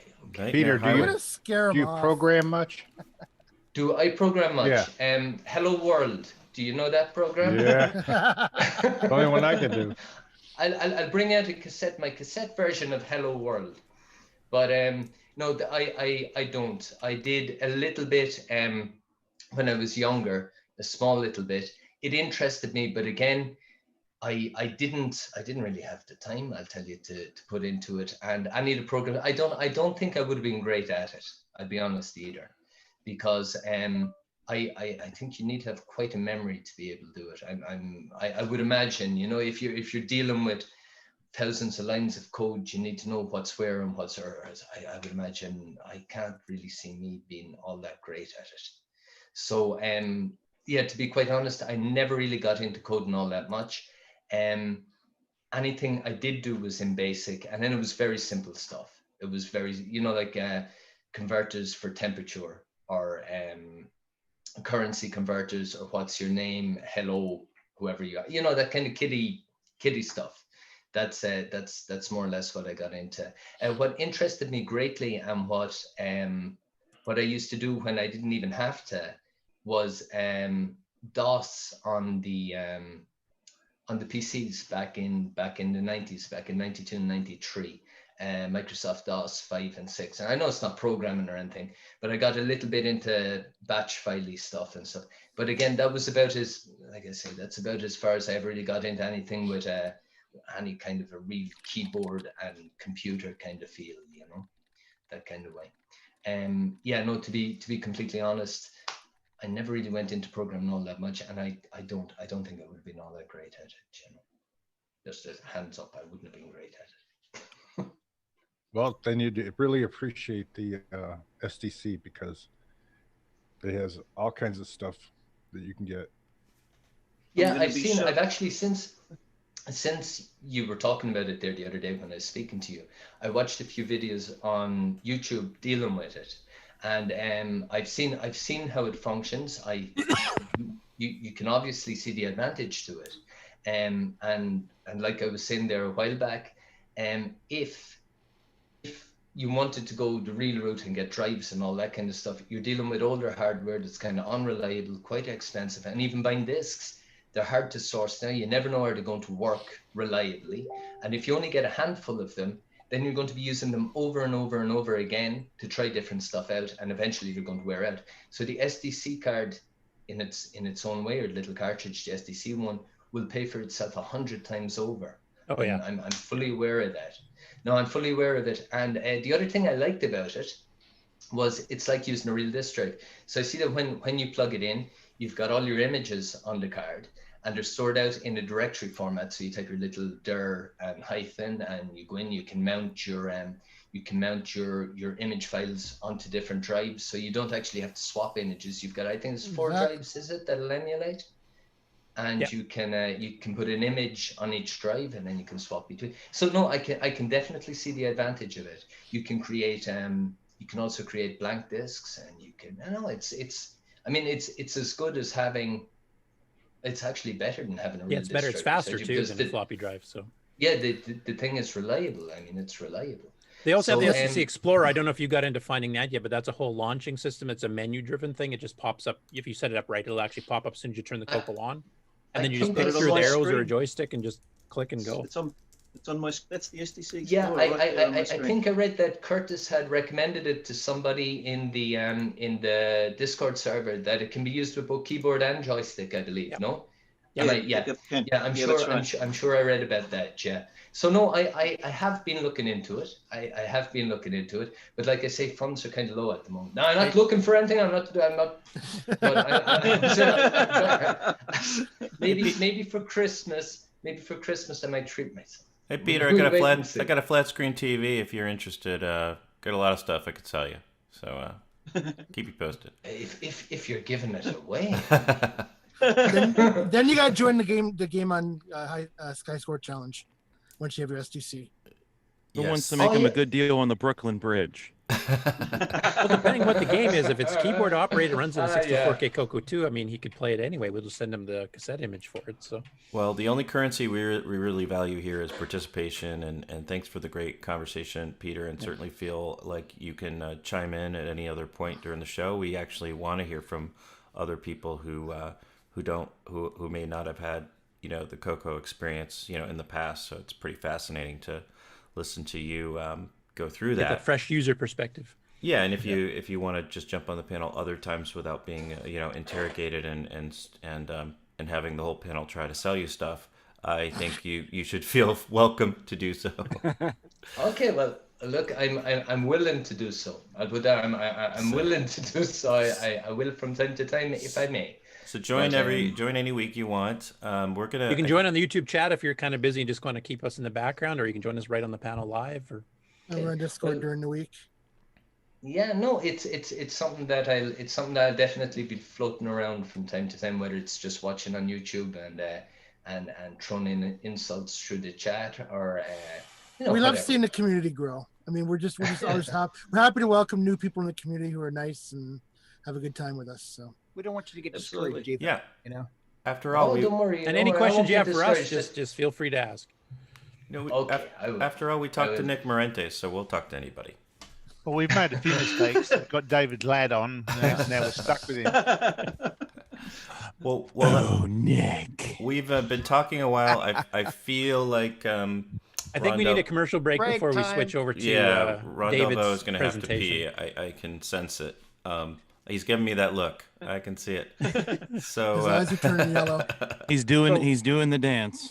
Yeah. We'll be right back. So when we come back, I think we'll have David O'Connor demonstrate his CoCo and his new was Fairchild or Fairlight? I can't remember now. Fairlight. Sorry. Get it right. Fairchild got destroyed. I just remember it has OS 9. That was the important part to me. So. Okay, David O'Connor. After these messages, stay tuned, everyone. Hi, this is Eddie Zerbinski from beautiful Quebec City. Vous écoutez CoCoTALK.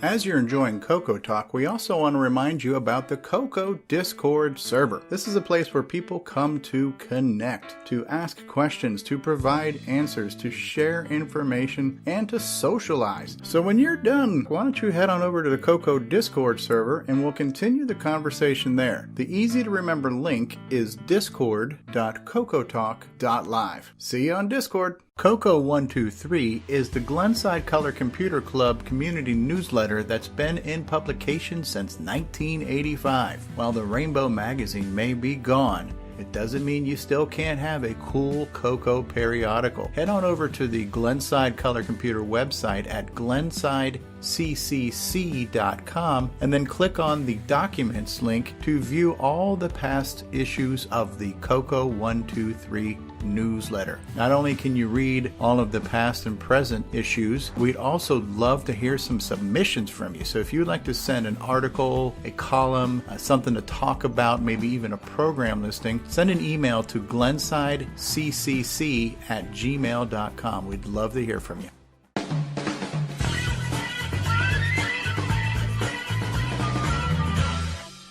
The CoCo World Map is a cool community resource where you can view cocoa nuts from around the world. Head on over to map.cocotalk.live and see where your fellow CoCoNussians happen to be living on the planet Earth. If you would like to submit yourself to be on the CoCo Map, send an email to cocotalk@cocotalk.live, and we look forward to seeing you on the CoCo Map.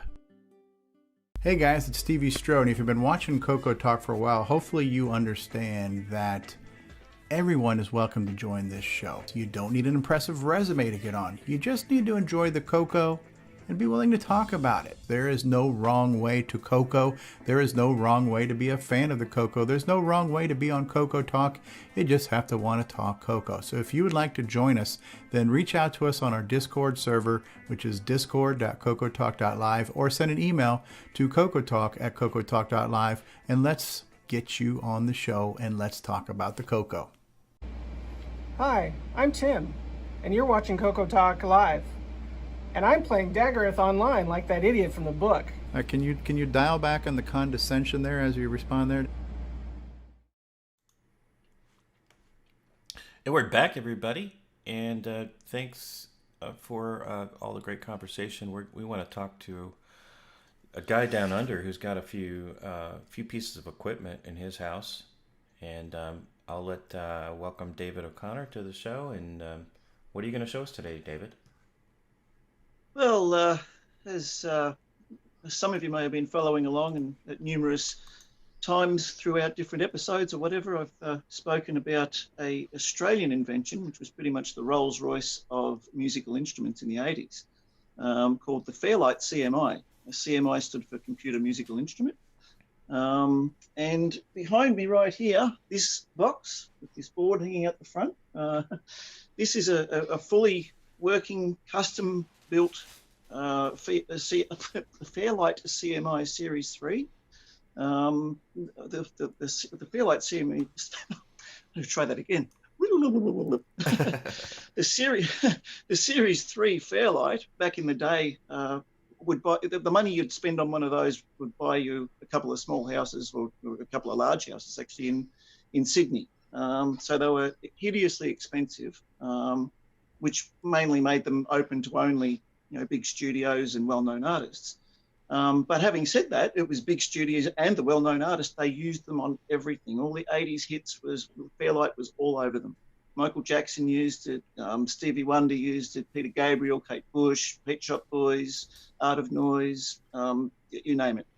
So they're pretty much the Rolls-Royce of musical instruments in the day. And today they're still very highly sought after, but they're quite rare. I managed to get in touch with one of the original guys who was part of Fairlight back in the day. His name's Peter Welt.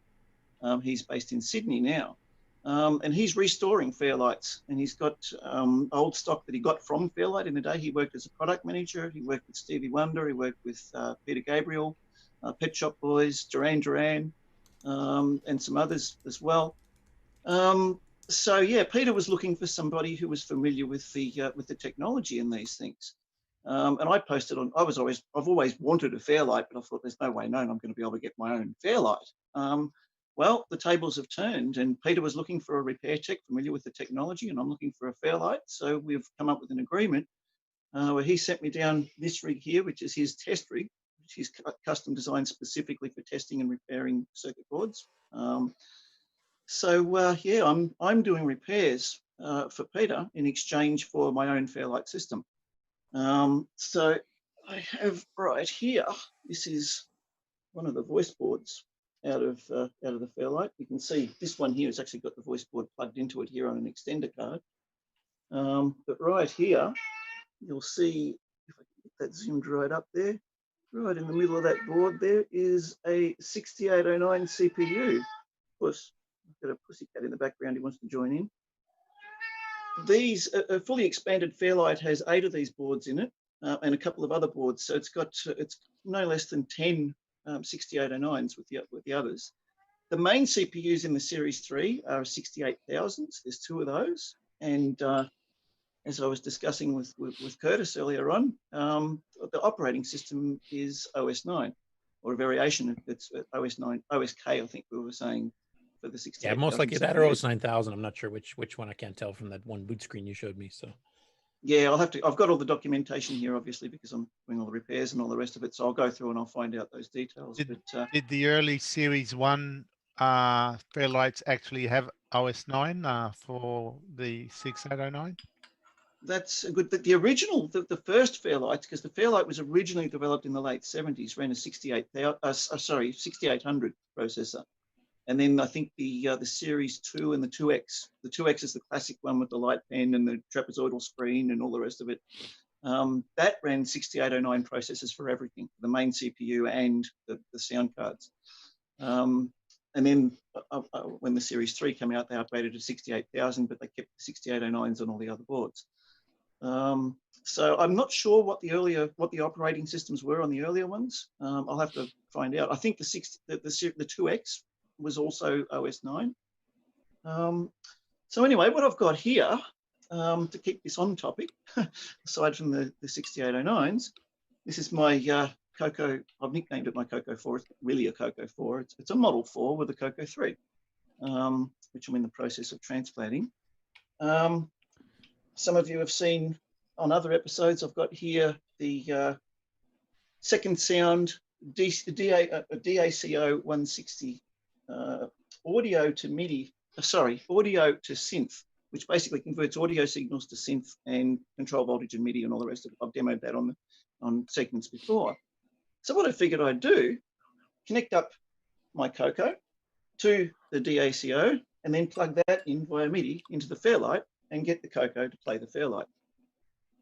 So to start things off, I've loaded up, you probably can't see it on there, I can't really zoom, but that's called Thriller BSS. And yes, it's the original sound file that Michael Jackson used on the Thriller album.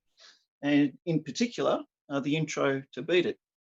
So I've just written, literally before the show, I haven't done anything elaborate. I've just written some fairly simple basic programs using the play command and some other stuff to play various sounds that I'll load up onto the Fairlight and then play for you. So the first one. Yeah. Hey, David. So the DAC board, right? It reads the audio from the play commands and turns it into controls for the synth. Yes, yeah. This will take, it literally takes the audio output from the CoCo, goes into the mic input on this thing, and then that converts it into control voltage gate and MIDI signals. I'm not using control voltage and gate here because it's not an analog synthesizer. Right. I've got it running out MIDI out of there into the MIDI input on the top. Excellent. Here. Okay, cool. So yeah, basically the play command is spitting out MIDI. So if I run the first one here, as Peter was talking about before, and we were all talking about, this is the CoCo SDC Explorer here. I've saved all my programs onto the CoCo SDC. So I've got a bunch of little ones. I literally wrote these like 2 or 3 hours before the show today. So they're very simple and there's not much displayed on the screen, but the point is that they're actually playing the Fairlight. So the first one, hopefully everybody will recognize this. Yeah,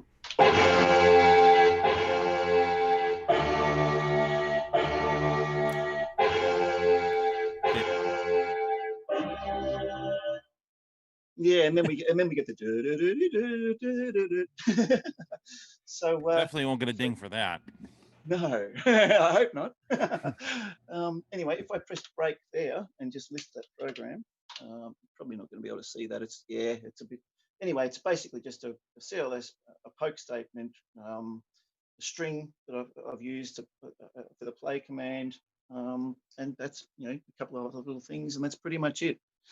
So what you heard there is the CoCo actually playing the exact sounds that Michael Jackson actually used on the Thriller album.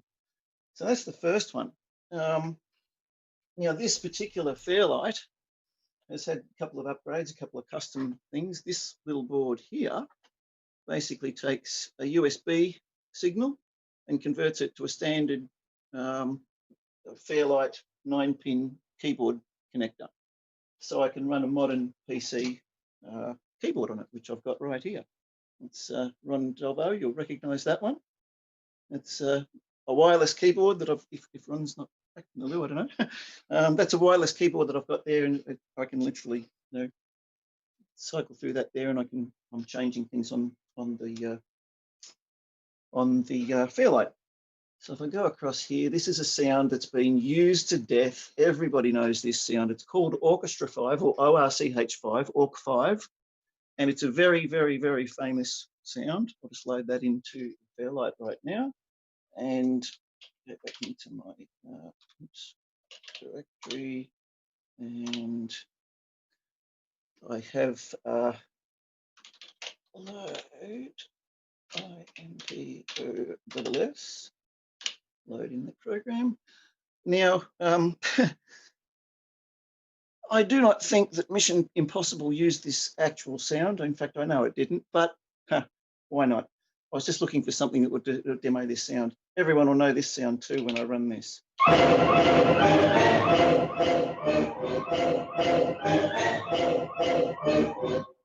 So yeah, that's that's the Orchestra 5 sound. So if I just play one note there, I can just do play, say play C. And there it is, or play O2. See, go an octave up. Play O3. See. So you can see there, literally, I'm typing in play commands there manually and getting that to play the Fairlight in real time. Yeah, I just want to mention in the live chat, Lantertronics says this is like the singularity of 80s technology. Absolutely, it's the Rolls Royce of musical instruments in the 80s. This You've thing. got everything coming together. CoCo inside of a TRS-80 and with a Fairlight. We just need Mr. T Mr. T to show up, and we've got the 80s. Yeah, yep.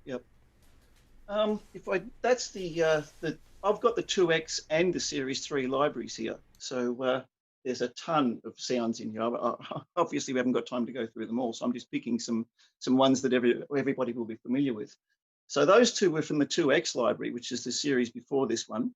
If I just go out of that and if I load up the Series 3 library, just go in there, press F12, that'll load up the Series 3 library. Go into my directory here. Terminator 2. Everybody knows Terminator 2, and most people are familiar with the score from Terminator 2. Not many people realize that the entire score on Terminator 2 was done on a Fairlight Series 3.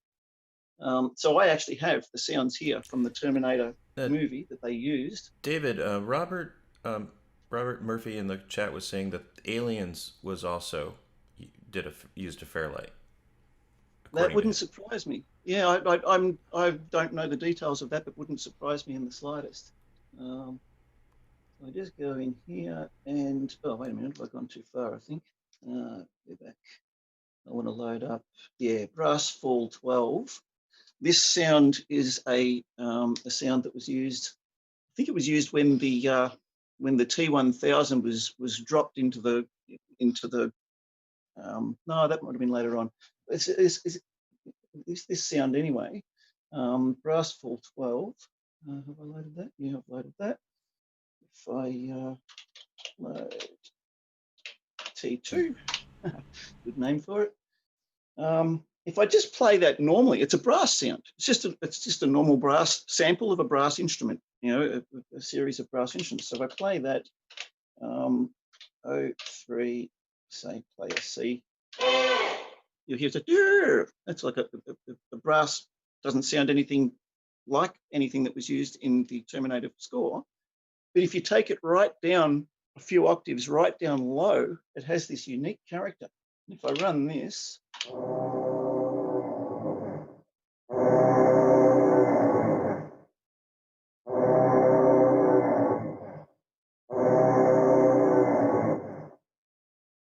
that's actually some of the sounds from the Terminator movie. That's the exact sounds they used in it. Sounds like Ron Delvo when he has to pee. Oh, no, that sounds like an elephant. Yeah. You can hear the resemblance, though, because it almost sounds like an Aliens sound effect Robert Murphy saying that the producer of Aliens talks about it quite a bit on the commentary disc. Oh, yeah, okay, I'll have to check that out. It was used during the dropship sequence. Yeah, right. If I go over here, we've got sound effects as well. I mean, the Fairlight was used by the BBC Radiophonic and all the rest of the Radiophonic Workshop for a lot of sound effects and things. So I've just got one here. Do you have any cat sound effects? No, there probably is. There's a dog sound effect above the one I've just loaded. I think you have an analog cat sound effect somewhere. Yeah, a real one. What I've loaded here is a dragster. They actually sampled the sound of a top fuel dragster. So if I load that in here, press run on that.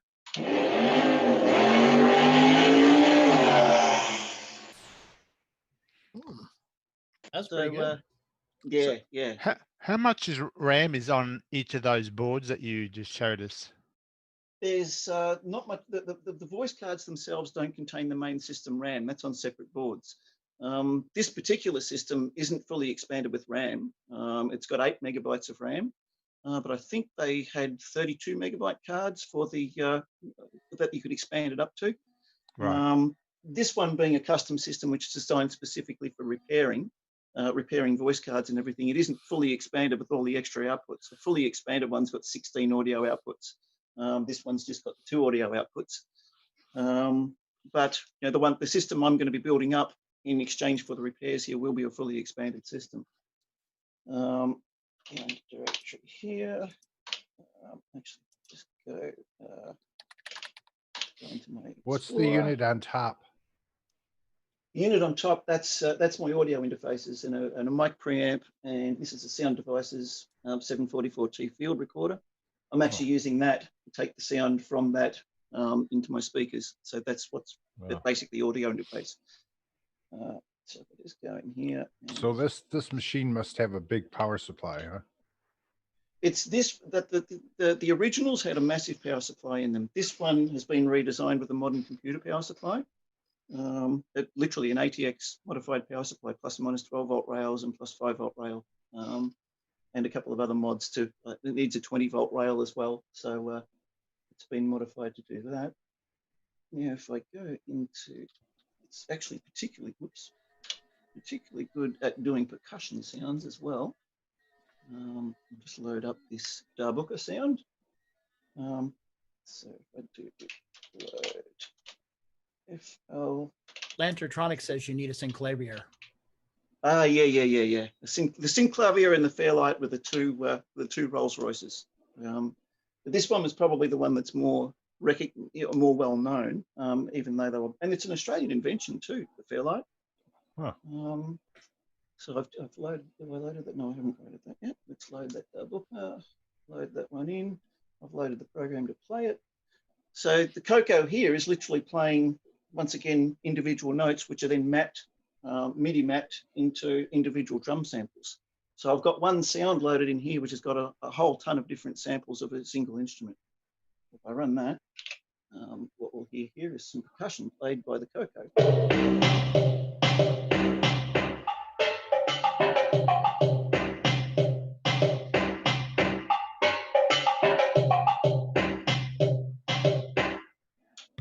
This is where Chet starts singing rap, I think.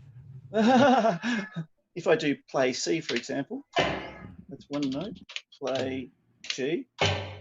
You'll hear it's playing different parts of the drums. Play octave 3, A. There's little different parts of it. So by playing different notes, you're literally playing different instruments or different parts of the same instrument. That cat sound effect is very convincing. Yeah, it's very realistic, isn't it? So when you do your music, you have the CoCo do a whole program, and yeah. If I just load that in again. And sorry, I forgot, but is it? It's talking over serial? No, MIDI. MIDI. Wow. Yeah. The DACO 160 board from Second Sound is converting the audio output from the CoCo into MIDI signals. And then the MIDI's going direct, and that's going directly into the Fairlight. Pay attention. Serial. So yeah, Ron, to answer your question there, I've literally, to play those notes, I've just got P string equals tempo 4, octave 1, C, octave 2, C, octave 3, C, so on, different timings or whatnot to play different notes. Tempo 8 to play the little fills a little bit quicker, tempo 16 to play some extra notes in between. So it's literally all play commands with strings to do all that. Just go back to my main directory. Oops. Go back to here and go back down to here. This is the CoCo SD Explorer if Peter's still around. Did I play that? Yeah, I played that one. To finish off the audio demos here, we have to do something Australian. So I'm not going to tell you what it is. I'm just going to load it up and then I'm going to play it. Oh, AC/DC. No, not quite. There's something a little more down to earth, literally. This one here. I don't even know.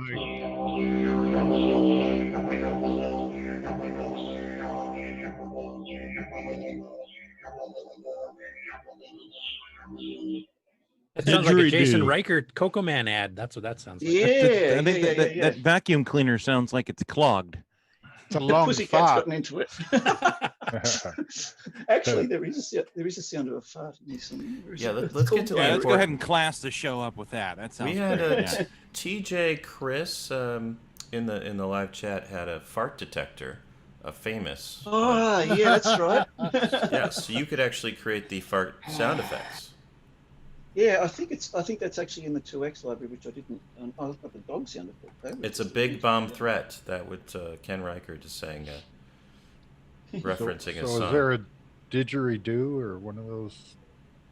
That is a didgeridoo that I just played. That was, yeah. Okay. Yeah. And by playing different notes, you can play different rhythms and different parts of the didgeridoo and different breath sounds and all the rest of it, which I didn't have time to program in because like I said, I literally put these programs together before the show. So yeah, that's CoCo 4. Is that the hard drive you got in the mail? Yes, that's it right there. You can see that there. Yeah. That's literally sitting on the front. Where would it go? It would normally, this is a SKB 19-inch rack mount case. The Fairlights have usually got, you've probably seen them, their own custom rack case system. And that hard drive goes in the box that the Fairlight comes in.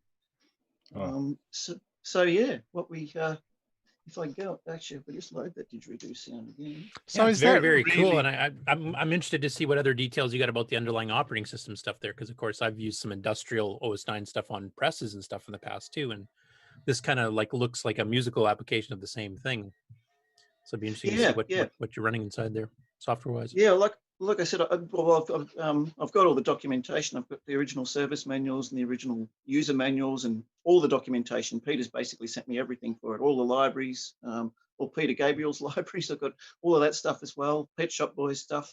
That's all on here. And pretty much in the Fairlight world, when you link up with other Fairlight users, those libraries have been shared fairly extensively in the Fairlight world. So it's not hard to actually get hold of any of the original libraries that these, Stevie Wonder and Duran Duran, Pet Shop Boys, Kate Bush, Peter Gabriel, all these people used. Is that what goes on the hard drive? Yeah, and the operating system. So it's Is all, that actually the back of the unit, or that is meant to be the front? This is because it's got all the connectors there. I thought maybe that's meant to be turned around and Yeah, usually MIDI sockets and audio sockets there. Yeah, it is. That's usually around the other way on the actual Fairlight unit. And the main Fairlight unit's just got a big panel that folds down at the front so you can take the cards in and out. Yeah. But as I said before, this one's specifically built for doing repairs. Yeah, you want everything accessible when you're doing repairs. So yeah, absolutely. Nick? Yep. Is it too early to announce that you'll be modifying Gunstar to use the Fairlight as a sound? Are you announcing that today? No, not today. Okay. Top secret. Okay. Yeah. Are there any other parts of this that we can't see? I mean, that's the whole unit underneath the rack at the top. Or the bottom unit, is it? A fully expanded Fairlight has its own custom monitor. I'm using a standard VGA monitor here for it. And I've got there's a little board in the back of this thing. It's a custom board that takes the video signal from this and converts it into standard VGA format that can run on a standard VGA monitor. There's also a custom keyboard that comes with the Fairlight. Some of them are single manual and 2 manual double keyboards. As in a real musical keyboard, not a computer. Well, not just a computer keyboard. You're talking about a musical keyboard. Yeah. It's a full, like I think it's 7 octaves or something. It's a full piano length. Well, no, 76 note. It's in between a synth action, which is 61 notes, and a piano, which is 88 notes. So it's at 76 notes, but they have 2 of them on some of them. Yeah. So what we've got here is the internals of a Fairlight in a flight case, basically. So tech guy can go running around with it and do tech things. Yeah. And like I said, this one's custom designed. Peter actually specifically built it to do diagnosis and repairs of circuits, specifically the voice cards, which I showed before, which is one of those. That's the one with the 6809 on it there in the middle. And this is all 16-bit? No. 32? What? The 68,000, that was... 68,000 itself is 24-bit on the memory bus. But the I/O cards that are 609 would have to be 8-bit for the 609 unless it's got MMUs on it as well. But the main controlling system would be full 16-bit. Yeah. And the cards are 8-bit, because they got 6809s on them. So the main 68,000 basically allows you to load via the operating system, allows you to load samples off the hard drive, and it transfers it to one of those cards, say, into the memory of those cards, and the 6809 plays that sound. So the 68,000 is basically the controller running the show. Yeah, exactly. Yeah. So as I said before, the memory card is actually a separate card that mounts in separately. These are most of the chips on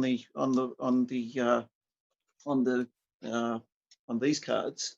6809. That's almost all of those chips. There are just logic chips, 74 series logic chips. Now, is the 6809 on that one the external clock? It certainly is. If you look on there, it's the exact EP? same one. Yeah. It's the 68B09 EP. So it's the exact same one used in our CoCos. Oh, cool. I wanted to mention too, this system, the way it's set up with the 68,000 being the master controller and then all these subboards with 689s, that was exactly the design Frank Hogg was going for with the K-Bus, with the TC70, the TC9, and some of those, because they were going to have TC70s as the main controller, 68,070 based. And then the TC9s, which are all 609 or 6309 based, were going to be the other ones with their own memory, and et cetera. And they were actually set up on a card plane exactly like this. Yeah, okay.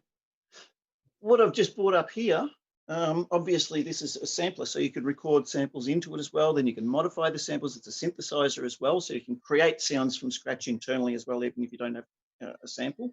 But what I've brought up here, this is the waveform edit page. So that's the sound of the didgeridoo. That's the waveform of the didgeridoo there, basically.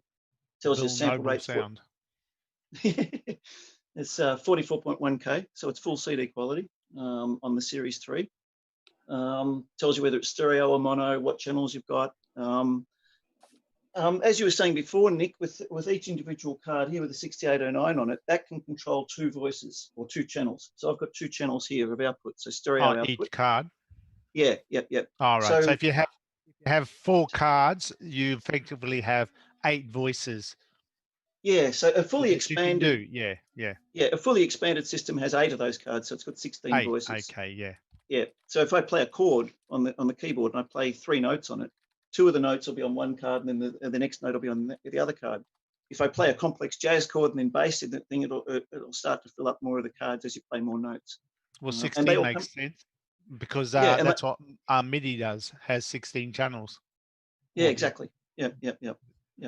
So and the polyphony and the multiple outputs, you can literally have every single note on its own individual output and then take it into an audio mixer and mix it all separately. So they're incredibly flexible unit, which is why everybody used them. And Kate Bush recorded entire albums just on the Fairlight.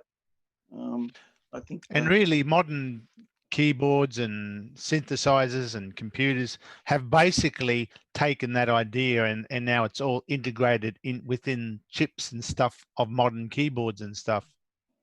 Yeah, pretty much. Although the Fairlight is still highly sought after because there's certain things, like the sequencer page and the editing page and the way you can go in, you can actually do fast Fourier transform or FFT manipulations on waveforms directly in the system.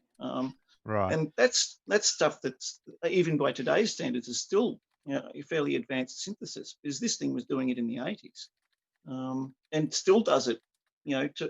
Like I said, that's the sample rate on that didgeridoo is 44.1K, so it's full CD quality. So this thing can record the sound of a boomerang. You can record anything you want. Yeah. Oh, boomerangs don't make noise, but I know. They do when they hit you in the head.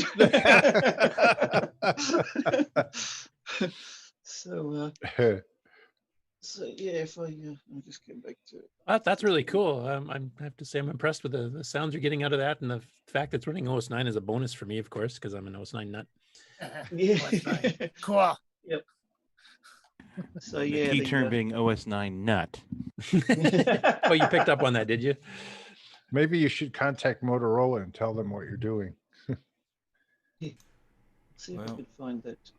I think the diary one's on this. And what games does it play? Yeah. Well, hopefully Gunstar eventually. Does it have a real-time clock? Well, I think it would. OSK definitely would probably have an interrupt timer controller too. What do we got here? We got where's that diarrhea sound that I found before? Might be in here, I think. Just gotta go through the directories. Can you change the fonts? Here we go, diarrhea. Why don't we load that in? I'll escape out of that. I assume that's using a graphic screen on the Fairlight to do everything in graphics format, like the interface, the interface that you're running there. I assume that's a graphics interface. There's a dedicated graphics card built in it. Yeah. It's oops, that's not. That doesn't sound much diarrhea. Oh, I just Someone's at the door. Yeah. It's a big metal door. Someone ruined the door. Oh, I haven't loaded it. I've highlighted it, but I haven't loaded the sound. That's why. Okay, helps if I actually load the sound in. Here we go. Let's try that. Play 1 C. There we go. Yeah, we'll try that again. Play 1 G. Oh, let's just put the exclamation mark in there. 1 G. Sounds sloppy.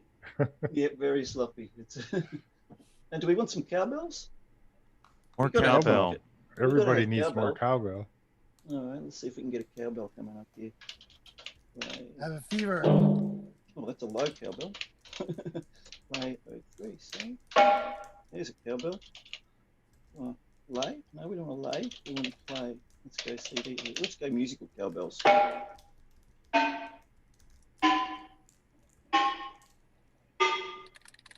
There we go. There's some musical cowbells. So yeah, there's a ton of fun to be had with these things. And it had a sequencer as well, so you can compose an entire song in there as well, and it's part of the software. It certainly does. If I go into page 10 here, if I load that up, that should bring up the sequencer page. Take a second to load that because it's loading it off the SCSI hard drive. Oh, I've got to create a new one. Okay, that's right. I've got to type in new, I think, memory. Type that in. So you have to learn a whole new syntax to make this run? Yeah, it's just using play commands in BASIC. Oh, on the CoCo, yeah. That's just standard BASIC or machine language if you want. But on the Fairlight, you have to learn the syntax to tell it to do things, right? Like DOS or whatever. Well, no. It's got its own operating. It's a complete operating system. So it's like I've got here. I've created. This is the start page for the sequencer. You can tell it what tempo you want. So I scroll across there. It's at 120 beats per minute. Time code. You can tell it when to start and stop, and you can synchronize it to external, computers or tape machines or whatever you want. So yeah, they had sync status, internal, external, simply time code, MIDI time code. It's very, very extensive. I mean, obviously these things were designed for professional studios. So I can go in there once I've created all of that. Then I've got to remember. I can't remember the. Oh yeah, here it is. It's down here. I think it's. No. I haven't really actually. I literally got this up and running literally like 2 days ago. So, and it's a brand new operating system for me. So I'm still, but I did get into it the other day and I loaded it up, and it's a multi-track sequencer where you can put in notes and load different sounds into different tracks and whatnot. So yeah, you can compose entire, like I said, Kate Bush and Jean-Michel Jarre, he composed entire albums on it as well. In fact. If I go directly. So what gave you the headache the other day? It wouldn't be this, would it? No. This arrived after I had the headache. Oh, okay. I think it's the fact that the hard drive hadn't arrived that I had the headache. Going to this one. Oh, I keep on pressing the arrow keys on the CoCo keyboard to go there. I said run emulators do that all the time if you're having your CoCo and your emulator right beside each other. Yep. There's a sound in here called ping pong. I think it's in this one. I don't know how many. It might be in. Actually, I think it's in the. Can you search by letter? Probably. I haven't figured that out yet. But actually, I've got the wrong library loaded. I've got to load up the Series 3 library. I don't know how many people are familiar with Jean-Michel Jarre. Did a concert in China a number of years ago, and he did a combination of a number of his different albums. And on one of them, he did this sound of a ping pong balls bouncing around the room. And he used a Fairlight to do that. And I'm pretty sure on here, the ping pong sound is in here somewhere. So somebody had to record all these different sounds at one time or another, huh? Yeah.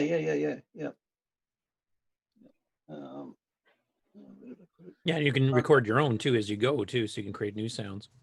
Yeah, absolutely. That was a huge part of what this thing did. It was like the Babushka. You know, everybody knows Kate Bush's song Babushka. It's got that glass smash in it, and the other sounds, the whoosh, and all these other. They were created on the Fairlight. They literally what they did for that. Peter Gabriel and Kate Bush went out and got an old CRT television that wasn't working, and they put a microphone in front of it and threw a brick onto the CRT. And smashed the CRT to get the sound of the glass smash, and then sampled it into the Fairlight, and that got used on Babushka. So, I can't find that pink. I seem to recall reading something or hearing something one time where the laser sound, the laser blast sound that you hear on Star Wars when they shoot their laser guns, was actually a sound that was recorded from somebody taking a bat and hitting one of the the lines that you have like a radio tower, and then they got those the guy wires that kind of hold the tower upright. And if you've ever hit one of those, they make kind of a pew pew sort of sound. And somebody actually took a microphone and recorded the sound of somebody hitting one of those tower lines that support the tower. And they took that sound and then they tweaked it, and that's actually what you hear is the laser sound from Star Wars. That's cool. Yeah, they used a rebar to hit it. They actually highlighted that on the behind the scenes that HBO had back in the early 80s. Okay, so it was a piece of rebar. Okay, yep. Yeah. I vaguely remember the. Yeah, I remember I went out and tried that afterwards. Actually, after watching that documentary, and it actually does work. Yeah, it was really interesting because I mean it's very, very simple how they some of the things that they used to create those sounds, but having an ear for that, knowing where to go to get it is a completely different story. Hey, David, where did they get the name Fairlight from? Do you know that? That's a really good question. I have no idea. I'll have to. Wikipedia. The Wikipedia page says it's probably right there. Wikipedia page says it's named after the ferry near Kim. What's his name's grandmother's house? Kim Ryrie. Yeah. His grandmother there's a ferry that runs near her house in Sydney called the Fairlight. Oh, there you go. Well, Kim Ryrie and Peter. Kim Ryrie and Peter Vogel were the two Australian guys who designed the Fairlight, and Peter Welk, who I'm working with, was a product specialist who worked with those guys. I was thinking of the Walt Disney ferry when you first said ferry.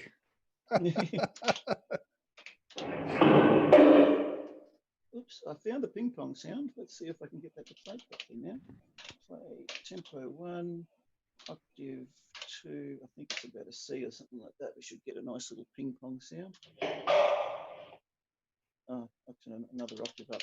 Play tempo 1. Yeah, we'll make this the last sample here so we can get on to the other stuff. We're going to have an 8-hour show again. Yeah. Yep. We'll maybe cue a couple finish songs up for the end of the show there, David. Yeah, cool. I'll finish this section now with this classic ping pong sound from Jean-Michel Jarre. So this was the.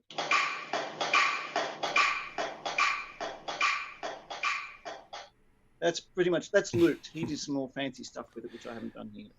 But, it kind of sounded like a single thought bouncing around inside of my head too. That's what it sounds like. So 10-0, I win. It sounds like two empty halves of coconuts banging together, like Monty Python. Yeah. Anyway, that's CoCo playing Fairlight. Cool. Great. Well, keep us posted when you get further into the technical part of the Fairlight, like in the OS9 part and stuff there. Like I said, I'd be interested in, plus the OS9 group in Facebook, I think would be quite interested in that too. So keep us posted. Well, I'll be using this setup. I'll be using on the CoCo Music album as well. So the reason I haven't done much more on the CoCo Music album to this point was because I was waiting for this thing to arrive. So, okay, cool. Yeah, there'll be actual Fairlight used on the CoCo Music album. Great. I want the Milli Vanilli orchestra hit if you have it. That orchestra hit. Well, I loaded that up before. Oh, was it the same one? Yeah. Oh, okay. That's the exact one. Orchestra 5. Do you have the Jimmy Jam and Terry Lewis glass breaking? That's a famous sound. Probably. We'll have a lot of requests for you. But you did get a lot of compliments in the chat, and really thanks for going over this, David. You won over Jim Brain from Retro Innovations, which never happens. I don't think that's Jim Brain. I don't know what happened to Jim Brain. Unfortunately, that means he'll be back next week. But it's been a lot of fun. So I think we need to do a commercial break, and we'll come back with the GameON results. Yeah. We'll be right back after these. We're going to come back and take a little journey to some CoCo thoughts with Samuel Gimes, and then, of course, as you mentioned, the game results. Can you stand the excitement? I cannot. Barely. It's palpable. Yeah. Here we go. We'll return after these messages. My fellow Americans, Australians, Canadians, Europeans, and all of you ands, I'm calling on all y'all to help us make the world great again by visiting the Retro Swag Shop at 8bit256.com, where you can get yourself a coffee mug like this with a little cute cartoon character that says, I'm a Coco Nut. You could also get yourself a coffee mug like this with a Color Computer 3 that says, I'm a Coco Nut. You could get yourself a deluxe travel mug like this with the CoCoTALK logo on it. You might even be able to get yourself a DVD like this with over 2 hours of gameplay goodness. It is time for us to rise up and make the world great again by enjoying some quality retro merchandise and CoCo nostalgia. So please visit 8bit256.com and let's make the world great for the color computer. Thank you very much. Good morning, CoCo Land. This is Brian Schubring with Music Man here at the CoCo Fest. Having fun, fixing issues, and making things roll, and making lots of sound. Have a great day, guys.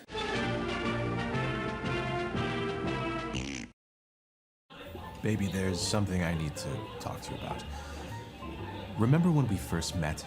Everything was so easy and it felt like nothing could stop us. But now, everything is such a struggle. And if I'm being honest, you're really starting to show your age.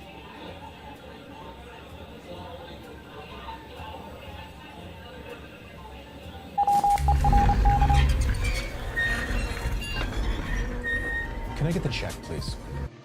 Break up with 512K. Use 2 megabytes now with Nitros 9 Ease of Use Edition. Ease of Use. Download EOU today at lcurtisboyle.com. Some people have big plans after school. You know what Elliot's gonna do? Jeff, too. Elliot's at work on a book report using Scripted on Radio Shack's Color Computer 3. It hooks up to his TV. And Jeff's at his Radio Shack Color Computer 3 playing the newest football game. But wait, what's Elliot doing playing New Super Pitfall? And Jeff's having a blast with a new math tutor. You never know what you might try with more than 100 programs for fun and learning. Radio Shack's Color Computer 3 comes with everything you see here. Other items each sold separately, only at Radio Shack. And now, CoCo Thoughts by Samuel Gimes. I remember the days of grade school when on the playground we would talk about the latest computer and console games. Until one day when a kid told the teacher he was having a blast with his new math tutor. After he got out of the hospital, he changed schools. Well, everybody, that was an older classic CoCo Thoughts. Samuel Gimes, he's always commenting on the things in the news that happen. He's definitely always got something to say. And with that, I believe we have some new... We have some new thought, not nude, but new CoCo Thoughts. And we're going to listen in along with the panel here. And here we go. And now, CoCo Thoughts by Samuel Gimes. Of all the platform games, CashMan doesn't get any credit.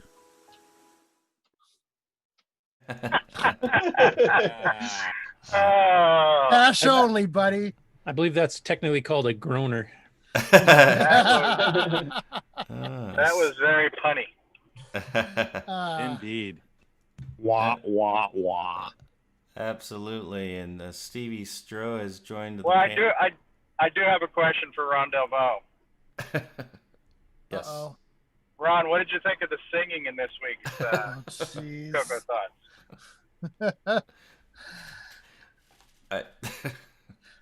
Ron is not saying anything now. Someone kick him out. Well, we hope Samuel Gimes will sing again. Even after. Do we really? Yes, we do. Yes, we do. You're outvoted on that one, sir.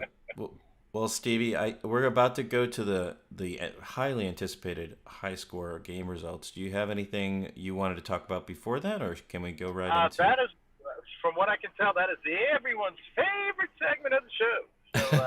So roll the tape, Gene. Until the next segment.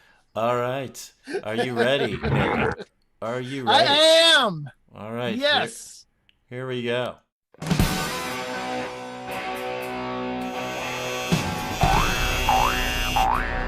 High Score Challenge with Nick Marotta. All right, and welcome to another week of results. We had 21 people playing CashMan this week. Our Alan Murphy, 2,460. David Ladd, 2,580.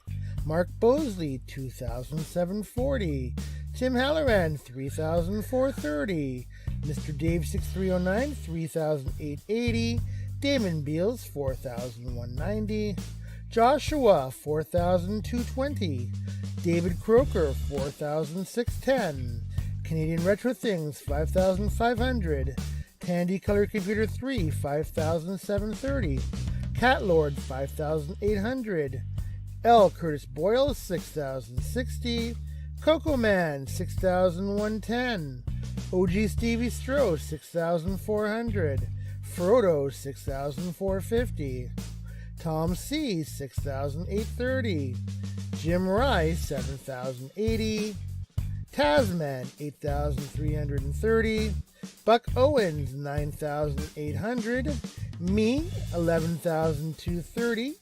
And the number one score this week was by none other than Erico at 21,040.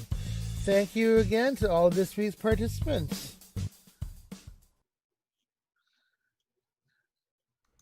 All right. And the scores were lower this week in general, so I had lots of time to pronounce them, which so they're going to be a little bit slow, but it's okay. Yo. It kind of felt like you phoned that one in. A little low on the energy. Can we do it again this time with feeling? That's because I wasn't having a rush to pronounce the scores. They were only 4 digits or 5 digits this week. So you should let David Ladd do it. Oh, and at 6,110. Maybe- Oh. You mind if I take? I don't know if you saw Stevie. Yeah, there you go. But Do you mind if I Stevie, I take don't know if you control, noticed, Rob? I'm number 9. Annoying. Oh, that's great. Annoying. Number 9. Number 9. I'm just wondering how Nick did it without moving his lips. I mean, we're sitting here and I wasn't seeing him. Is he drinking a glass of water at the same time? That's right. So can you see my screen? Certainly can. Okay, so we had a submission by Buck Owens this week, who I think took umbrage with us calling it Jumpman. I will say, when it's not super jump, he really didn't jump that well. So maybe that's what Buck Owens is saying. I'm not sure. Can't jump, man. Yes. So this is a review from Rainbow, and it got a favorable review, as I'm sure we are not surprised. As Rainbow traditionally did with just about everything back then. It did get favorable reviews by other magazines as well, but yeah. So what did you guys think of the game this week? I have to say, in my case, I mean, I was planning on getting back to playing it on real hardware because I was playing it in an emulator within a virtual machine, so I was getting a little bit of lag in the joystick. Because I used to be pretty good at this game. I used to be able to get up to like level 46 or something like that, but I have not played it in so long. I completely suck at it now.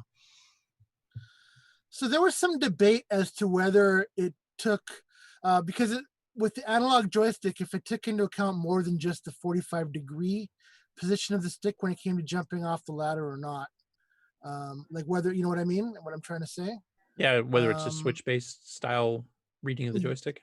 Because I know I enjoyed using the Sega gamepad again. I found I could whip around, even if it did sacrifice some angles, which I'm not sure if it did or not. But yeah, I'm not sure if it did or not either. I do remember one thing though, is that this game was a blast to play with 2-player. Yes, because you could gang up on each other and throw eggs at each other and make it as. Well, we usually play cooperative because we would want to try to get through as many levels because there's so many in the game to get through, and the later ones are quite difficult. So. You know, having cooperative meant you could actually see the screens because you have a selection at the beginning. You can pick, you know, those different sight groupings like no jump and super jump. But once you get into the highest one, starting at level 41, there's no more skipping. You have to earn your way through the rest of them. Yeah.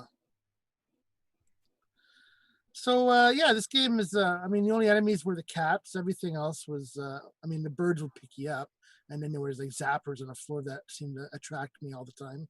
But yeah, this is one of the top platformers, and when I think of the CoCo, anyway. Yep, I'd have to agree with that.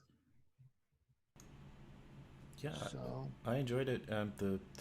I used Tandy Deluxe joystick because that's what I had near me, but it was very easy to play and easy to get better. And I feel like, you know, again, a lot of these games, a week is sometimes not enough time. So hopefully it'll inspire people to keep playing them. Yeah. If you get bored, you hit the space bar. Yeah.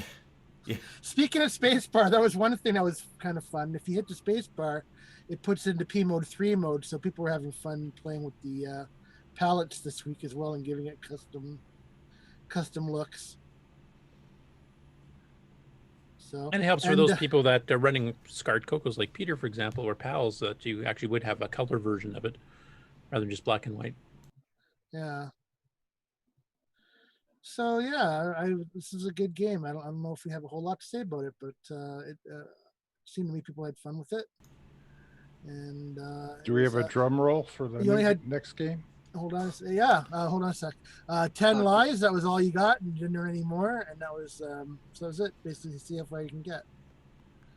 Any puns on the cash versus credit that we could could do? Good on that. Yeah. I believe when we were live streaming this, somebody had asked if they were playing this in the UK, would they be pound signs instead of dollar signs? I'm not sure if that conversion was ever made. Well, they do know what dollars are, so I suppose it works. Yeah, that'd be Pound man has a completely different connotation. Yeah, that sounds. Nick really Marotta and I were actually going to use Canadian dollars because then we get a 1.3 gain, you know, on the points. But that's right. We got told that wasn't the proper way to play for the competition. So not all the time. Was there any specific strategies with this game at all? I mean, this is one I was not familiar with. I didn't play this one back in the day. So learning how to fling yourself off the ladders to get some of the dollar signs. Yeah. You jump button. Yeah. Well, my score does not indicate that my device should be heated in any way. But one of the things I found later on is that if you try to get all the dollars at the top of the screen first, it's actually better because there's less bad guys at the beginning of the round. And, if you get the bottom ones and you go to the top, there's so many cats and birds, it becomes a big pain. So I did find that if I tried to clear the top of the screen really quick and then I could take my time on the lower half, it was easier because the bad guys always seem to start from the top and work their way down. And you got rewarded a lot more for shooting the birds and cats because the dollars were only worth 50, whereas shooting the bird was 250, and the cat was I think 150. So it seemed to really reward you for hitting attacking wildlife. Yeah. Yeah. So. Right. If you catch the bombs too, they won't become cats. So catching bombs minimizes the threats on screen. But then you only got 30 points for that. But I mean, there's still points. So. Well, it lets you survive better too, because then you wouldn't have so many cats running around. So. And cats. Memories. I do remember in the old Rainbows when this first came out, though, this was advertised as one of the first games to have like dozens of screens, more than 40. Yes. And also had the well, not really an Easter egg. It was pretty obvious when you got to the level. There was the author's names. The author's names. So it wasn't a very subtle Easter egg, but it was definitely. So I assume that they were okay with the publishers were okay with that. Yeah, it was an Easter egg in your face. Exactly. Exactly. So that's a good game. Yeah. Thanks 32K guys required. again all right. So if there's not much more to say about this, then we'll talk about next week's game, which shall be anybody? SPEEDRACER. SPEEDRACER. Which track are we using as a standard? We are going to use track 2. So this is very important. Track 2. Track 2? Track 1 is a little too simplistic. It was just a loop. So we'll use track 2. Could you say it in French for our track 2? Thank you. Duh. Peter, can you verify? Did he pronounce that correctly? That's absolutely perfect, as far as I know. Was that a laugh track? That's awesome. It was off the Fairlight. Oh. Norm! Now we have a laugh track. How's life treating you? So yes. Finally, somebody thinks this show is funny. I got a rock.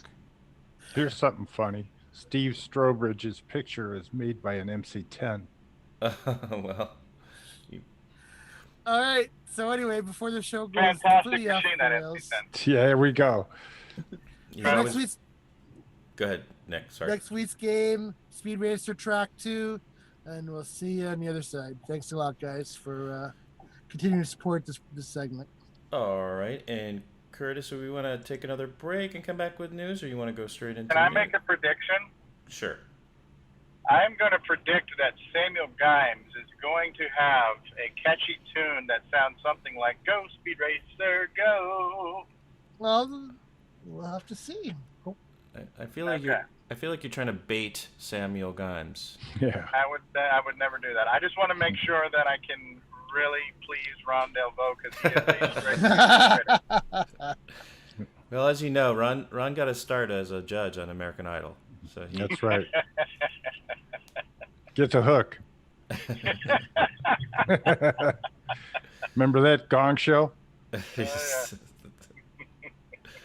Well, as far as GameON news, actually, there's not too many, so I wouldn't mind tacking it on before we do a commercial break. Or okay. something. Do you want me to the GameON intro? This is the only GameON intro I have. So.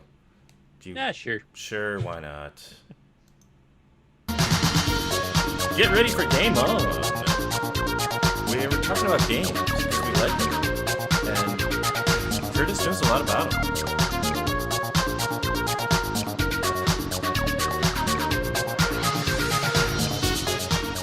already paid for. Might as well use it. That wasn't condescending. Needs more reverb. Needs more cowbell. It was condescending. Oh. Yeah, I'm just setting that up, and you guys got the screen there. So the first, okay, first one up, Jim Gerrie, of course, because you know a week has passed, so obviously he wrote some more games. He took a bit of a break this week. He only wrote one that I saw.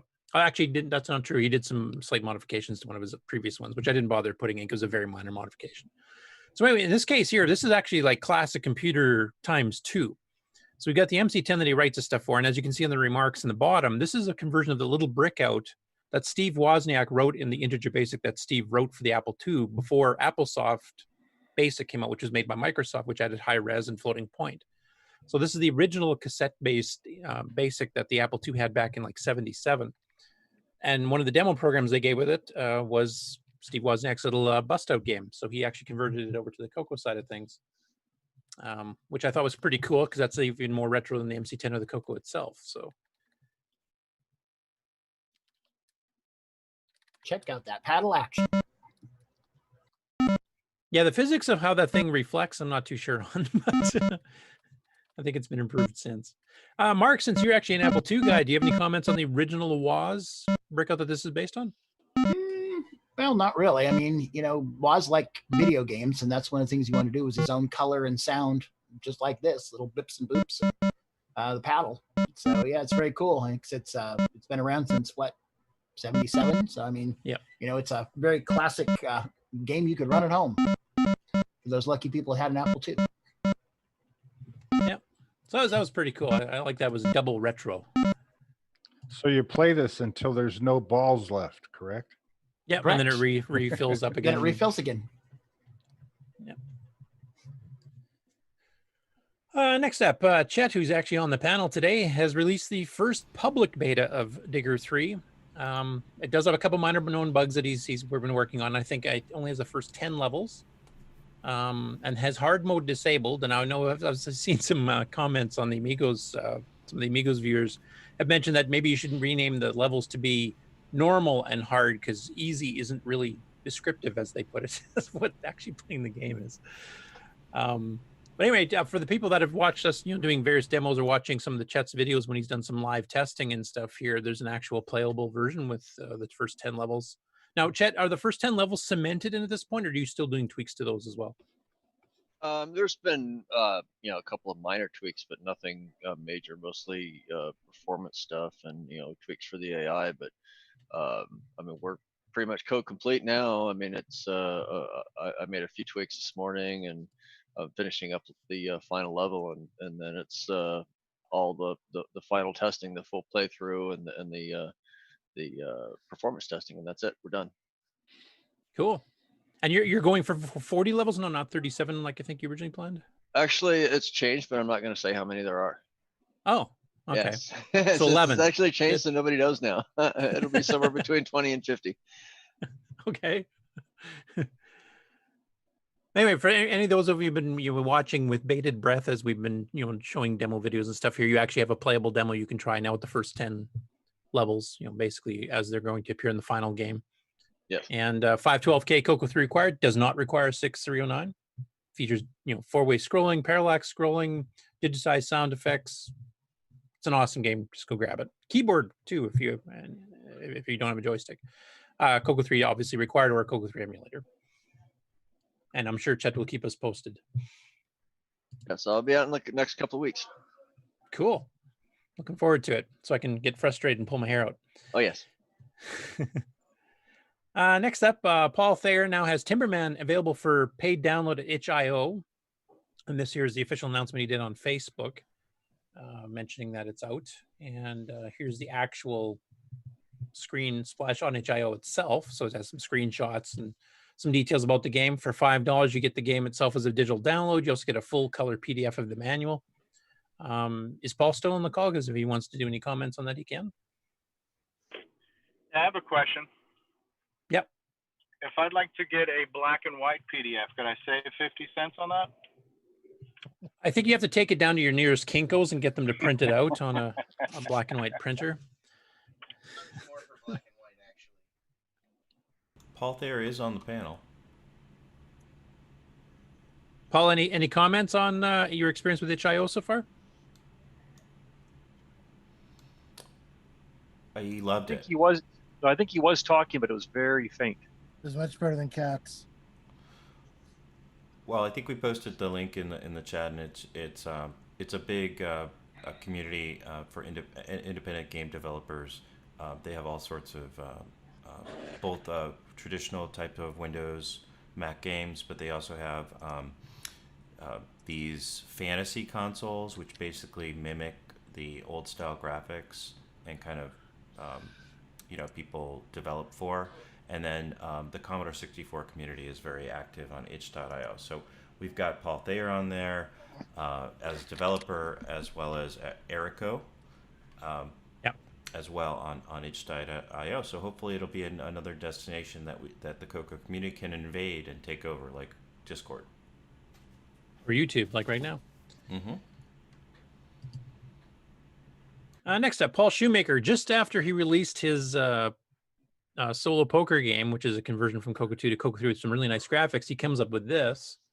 It says, messing around with another possible idea this evening. So many ideas, so little time, and also some of my ideas are now beyond my actual programming skill level. That's me writing Nitrous 9 right now, actually. But the graphics here is like using the 4-color 640 mode, I believe, and it actually looks pretty good.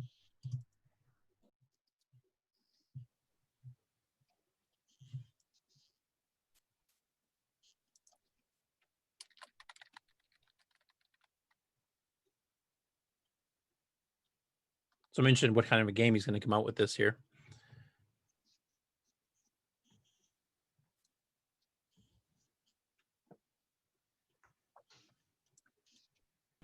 Yeah, you can see how I've been a big proponent of using that mode. I think that when the CoCo 3 came out, people were so excited to have actual colors that they used the 320 mode a lot. But hopefully we'll see some development in this. Yeah, because I mean, there's some pretty capable graphics you can do in that, and you can obviously fit more text if you need it. If you want to do like a hybrid graphic adventure game with animation and some real time elements there, it's a perfect mode for that kind of thing. And you can use any 4 colors, so it's not like the PMO 4. Yeah, exactly. Next up, this is a YouTube channel I've not seen before. It's called The New Retro Show. Apparently, it's been around for a while, and his goal is that he takes retro computers and he tries to find newly or relatively recently released software for them. And he decided to do a special on the CoCo and the MC10. So he features a couple of Jim Gerrie's games on this one. And then he featured Karen's Dungeons game. And he's running these in emulators. So I've actually tried to contact him. I haven't heard back from him yet, but we've had quite a few games since, Dungeons was released in 2018, I believe. So it's already a couple years old, and with stuff that Chet's done, Paul Shoemaker's done, Paul Thayer's done, and a bunch of others. There's quite a bit more. Nick, etc. So Rick I'm hoping to Adams. get contact with him, maybe get him on the show here to kind of discuss maybe some newer CoCo stuff. I won't play the whole thing here, but you guys can go watch the reviews. He's playing with, like I said, with emulators at this point. He doesn't actually have the real hardware, but he tries some basic games and some other things too. So I'm looking forward to hopefully getting some contact with him and maybe get him on the show. And the last one here, now Canadian Retro Things is actually in the chat. But basically he did a, this won't be too loud here. Good channel. But he has a kind of a review of an old book series that used to be out. This is kind of like the Choose Your Own Adventures, if you guys remember those from the early 80s. If you've been where basically my you'd read a videos, couple pages of text, and then you get to pick what your next move was, and it would tell you to jump to page whatever. Well, this took it to another level. You actually had little basic programs, and this was cross-platform, so it ran on the CoCo and the Model 1, 3, the Apple II, the Atari, the Commodore, etc. And you would basically read up to a certain point, then you have to punch in a basic program, and then you'll get results from that program, like it might be a decoder. You have to type in what looks just like random gibberish, and then you would type it in and to get the that secret was message so you can make your a decision. micro adventure. And then in other parts book. later on, Now, it if actually you're not tried to teach you a familiar little with bit of programming. So it'd give you a these basic are, program listing, say, books where modify you one line are so the that main this program now character runs and, for what you're you need a it to high do. So school actually kind of student taught you a computer very, genius that very works for a secret basic, government a little bit of agency. programming in it too. Each book And I hadn't contains actually a played bunch any of of these. I remember seeing them, programs but I never that you actually have to did type play into these. So it your was actually kind of computer interesting for me to see it. and, Did anybody else run here on the them or do panel have something with experience them playing or to going through these continue particular on in the books book. back in the day? They're computer programs that are made I for did. the IBM PC. I did the once. I PC remember a Junior, buddy of mine at the school. Apple II He Plus had and 2 or 3, 2E, and he the lent me Commodore one for the 64, Commodore VIC 64. 20, And TI-99 they were good. 408, I didn't actually read the book 4800, begin to end, but Radio I Shack tried most of the TRS-80 level programs 2 in or it. Yeah, greater, there and were Radio things Shack like Color Computer. So the character in the all book was a secret agent or something, and he came to a door and he had to unlock the door with a special code. And in order to get the special code, you needed to tap in a program and then tap in a sentence or something, and it had converted in such a way that it spit out a number. And then the number was the code he needed to open the door or whatever. It was an interesting read. They were interesting books. Yeah, I do like the fact that some of the programs were just like, well, one was like an interpreter, shifted ASCII characters around. So you type in some gibberish that you found some secret code and it would translate it for you once you type the program in. But not just typing in programs blindly and then running them as an interactive thing, but you actually got programs that you had to modify yourself to figure out. So you had to learn a little tiny bit of programming. So it was like nice introduction, I think, to getting some people used to basic programming at least a little bit. So it tried to teach as well as just be entertaining, which I thought was pretty innovative. Anyway, that's all the GameON news I have for today. Oh, jeez. It's the first time we've ever gotten applause for GameON. I thought the clapping was just trying to wake me up. Sorry. Well, Curtis, what would you like to do? Go straight into news? You want to take a break? What's your flavor? I would say we do a quick commercial break. If you've got a shorter segment of commercials, that'd be best. And then I'll do the news, and then we'll get into the project updates and acquisitions. Well, I can always make something short, so maybe we can watch something for a shorter period of time, like Fletcher. Here we go. After these messages, we'll be right back. Fletcher, I don't need that report tomorrow. Great, JT. I need it tonight. But JT... Fletcher saved $300 on her office away from the office. Radio Shack's revolutionary Model 100 computer. It's a word processor, phone directory, and dialer. It even communicates with the office computer. Fletcher, how's that report? Fletcher. Radio Shack's Model 100. Save $300 and put it to work. You'll go far, Fletcher. You'll go far. And now, CoCo Thoughts by Samuel Gimes. On holidays, Uncle JT would entertain us with stories of his business conquests and his assistant who would meet any deadline that he imposed, no matter how ridiculous. Well, until she shot him in the face, that is. From around the world, what you need to know. Get caught up on News with L. Curtis Boyle. And now a Muppet News Flash. Take it away, Curtis. Okay. No, it says I can't share the screen yet. Go ahead. There we go.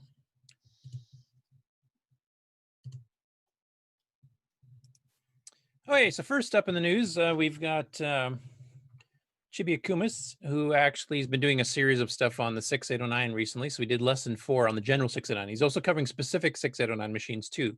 So he's covered like the Dragon CoCo and done a Hello World. He's done some stuff on the Vectrix. He's just done stuff on the Fujitsu FM77. This is part of his general 6809 series where he goes into the stacks. He was quite impressed that the 6809 actually had 2 stacks because that wasn't too common back then, obviously. The user stack, and he actually gets into a fair bit of detail. Does 1 or 2 little programming tricks with the stack too, so gets into slightly more advanced. Though he'll delve into it even more when he gets further up in his little courses here. And his ultimate goal, as I've mentioned before, is he's planning on writing a Vectrix game. So he's actually kind of just learning the whole CPU and then the Vectrix system itself, but he's learning these other 6809 machines at the same time. It's a pretty good series, actually. I'm pretty impressed with it. Next up, Carlos Martins Nabito, hope I'm pronouncing that correctly. He posted this cool link to some 1983 to 1987 news about the Brazilian CoCo clones.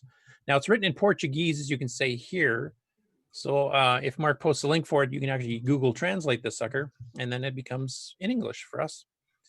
So it goes into the CP400 in this particular case, and does old ads. And there's a ton of articles. There's a whole bunch of stuff here you can read on it. To give you a unique perspective on how the Brazilian clone market works, because of course, as we've had some of the people from Brazil on before, they weren't really allowed to sell the actual CoCo and stuff, so that you had to sell something made in Brazil. So people just cloned every machine, not just the CoCo.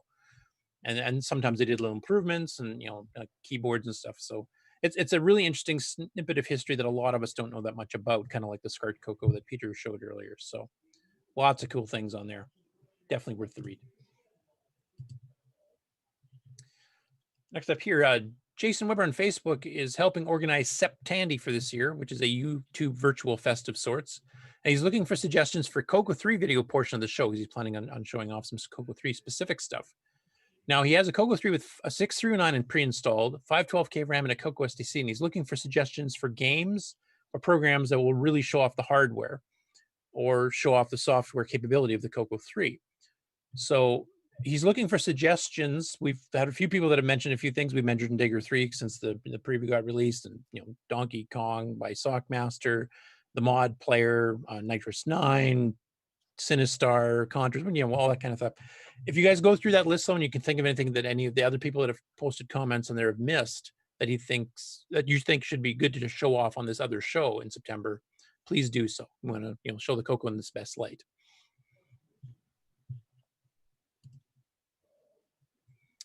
Next up, Frederick Grillon. I'm not sure if I'm pronouncing that one right either. I have a French theme going on here today. So this is actually Quebec Canadian French commercial ad from the Radio Shack catalog in '82, I believe it was, showing the the upgraded from 4K to 16K at the same price as last year's 4K, and that $549 Canadian is exactly what I paid for my 4K CoCo 1 in 1981. So I remember these ads in English actually. So it's kind of interesting seeing the the ads. You can also see what the Canadian prices were for various things, like how much 32K RAM upgrade was, how much the extended basic upgrade was, which is $150 at the time, and then also some of the game cartridges that were available then and what their prices were in Canadian and in Canadian French. Good Black Beauty joysticks. Yeah, with the metal unscrewable handles. I believe in France they're called Beauty Noir. Oh, Bella Noir. Yeah. That's actually a hybrid of Italian French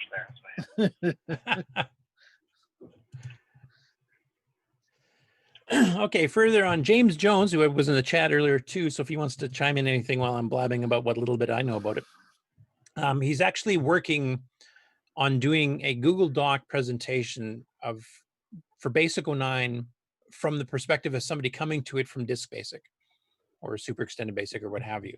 So it's kind of a way to teach you, if you're used to regular extended color basic type thing and you want to learn Basic 09, it's coming from that perspective. And he's actually got the Google Doc already well started. There's a couple dozen pages in already, kind of going through what some of the differences are and some of the different things you can do, and et cetera. And he's planning on making an entire series. And this is something I was planning on trying to do in video at some point. And I probably still will, because I think video helps with certain people, like Stevie, for example, that's more visually oriented. I need a pop-up book. Yeah, yeah, pop-up book with your little type-in programs. Yeah, but basically, it's a good idea. That's something I've been thinking about doing for a while. Just haven't had the time to do it. So I'm glad James is tackling it now, so you don't have to wait for my sorry ass to finally get it done. Hey Curtis, will you be able to perform it with finger puppets for Stevie? That might be maybe visually, yeah. Now a Broadway musical. Yeah, complex the sequel to Hamilton types and finger puppets. Anyway, it's an ongoing project. So and there's been some suggestions like how to write it to make it easier for somebody coming from that perspective. Now, the one thing is that James is like a computer scientist. He's incredibly knowledgeable. And sometimes he goes way over my head, and I know Basic 09 fairly well. So sometimes he may need some suggestions to, for lack of a better term, dumb it down even more than he is now. just to make it more understandable for the layperson, or maybe some people like me or some other people that are not quite at that level of programming knowledge can actually help with getting the simpler ideas across. But it's well worth the read if you want to take a look into how Color Basic 09 and versus Super Extended Basic and how to convert between the two, and some of the shortcuts you can take either way type things. So I'm definitely looking forward to this. I actually plan on maybe having him collaborate with him on it later, and using him as definitely as a technical reference when I get to the video version of the series, whenever that happens. Anyway, on Facebook, you send him some feedback, peruse the Google Doc that he's got a public post to in there, and then give some feedback on how to make the series better, and maybe some certain things that people would like to learn first. So you're telling me after all these years, I've got to finally join Facebook? Well, it's ironic because you actually did a Basic 09 column kind of along the same lines. I think yours was more on OS 9 in general, but you did that in 6-8 micros back in the day. Yeah, that was many, many, many, many moons ago. Next up. This is actually still James. This is the actual Google Doc itself. And he calls it Escape from Color Basic, which I thought was cool. Some others may disagree with me on that, but yes, Nick Marode, I was thinking of you. Thank you. And Stevie. But he kind of goes into the origins of it, and then he kind of goes into some of the differences of it, and some of the basic tenets of what's different in the language. And like I said, it's an ongoing thing. He's getting into some stuff here that he's got planned, but definitely worth a read. Yep. And James is in the chat. He says, yes, please let me know when I go too deeply into jargon or can simplify things. It is a matter of letting the reader use his or her brain on the subject matter instead of my convoluted writing. And as people have ever read anything that I've written, I'm pretty convoluted myself. So, and let's we not forget, there is a middle ground to training wheels to getting into Basic 09. You can run Radio Shack Basic by Chris Burke in OS 9. Yeah, that's available. You can use that actually if you use two windows next to each other. You can actually, hopefully follow some of James's samples. Like here's super extended code, here's Basic 09 code, and you can actually literally just hit clear to go back and forth to try the samples yourself. So it's a nice environment for learning that transition. Next up, Timothy Halloran, whom I also believe is in chat, who's doing the USB-powered CoCo. And he says, initial test with USB power and CoCo 3 got the system mostly working. Several puzzlers to figure out. You can see the USB plug into the power strip. No AC power via the node taped over the power cord. This CoCo 3 also has the 2 meg Boyson Tech memory, Hitachi 639 CPU, and Ed's excellent little sidecar, the SD or the mini MPI and the SDC. And yes, it boots OS 9 just fine. So he's already got it to the point where he's running peripherals and stuff here based on running just USB power to power the CoCo. Now, obviously, the 2 meg boards these days with static RAM take far less power, generate less heat. The 609 takes 1/10 the power of the 6809, so that probably definitely helps on getting this running smoothly. But it's interesting that pretty soon we might have color computers running completely off USB power, which means you can literally take it to the airport if you had a little portable screen, something just plug it into the USB charger or something like that, and flip people out watching you try to run a game of CashMan on the CoCo 3 sitting in the airport on a full-size keyboard. I want to see pictures of the first person that actually does that too. Next up, Soren Rouge, I'm not sure how to pronounce his name, has been typing in the Dragon 128 drivers for OS 9. Now, a guy named Richard Harding did the original port. Now, this is for the Dragon 128 beta. This never got actually released. It was in prototyping stage. There's some working prototypes kicking around, more than one. And it was a machine that actually had an MMU built in and some better graphics cards and a whole bunch of other things built in. It was meant to be more of a professional machine, running OS 9 level 2. It actually had higher res graphics modes in some cases than the CoCo did. Never got released. And Richard Harding actually has the physical printed listings from back when he wrote the drivers for the Dragon before it got canceled. And he sent them to Soren, who actually has the Dragon 128 hardware. And he's been typing them all in. He's actually gotten the system booted up and running. He's not done yet, but it has a lot of interesting bits to it. And I won't go into everything here. There's a ton of stuff. There's a manual that you can actually read that gives a fair bit of the details.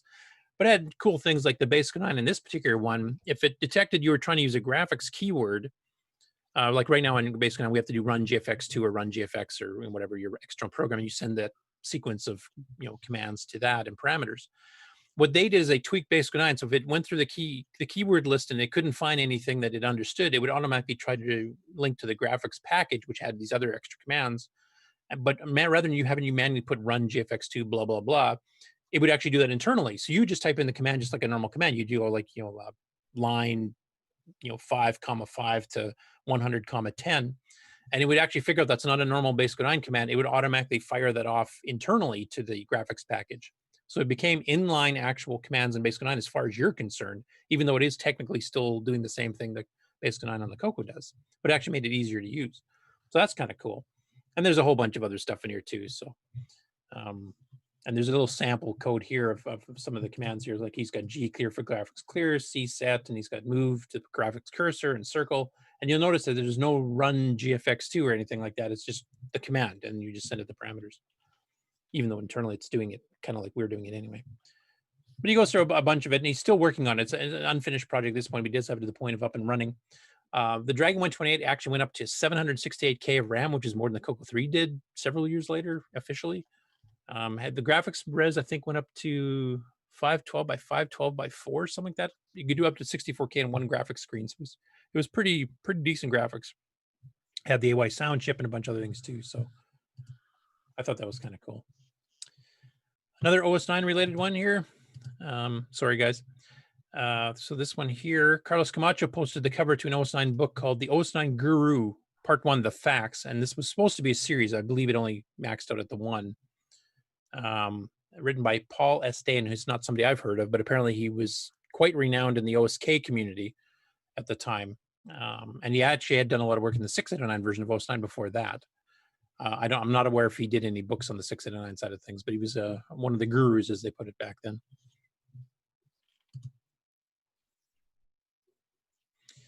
And this one here, another extended Dragon. So this is posted in the Dragon Facebook group. So the Dragon 200E is one of the other prototypes that was done of Dragon, the next generation, that never really met fruition here. But they'd had an external character ROM. So the VDG has a built-in ROM, and you were allowed to externally hook up a ROM, and with a single poke, you could actually swap that other character set in. And that's how the lowercase kits and stuff used to work for the CoCo back in the day. Well, the Dragon 200E had one of those built in.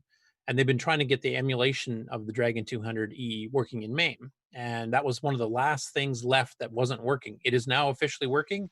So as of this next release of MAME, the Dragon 200E is fully emulated.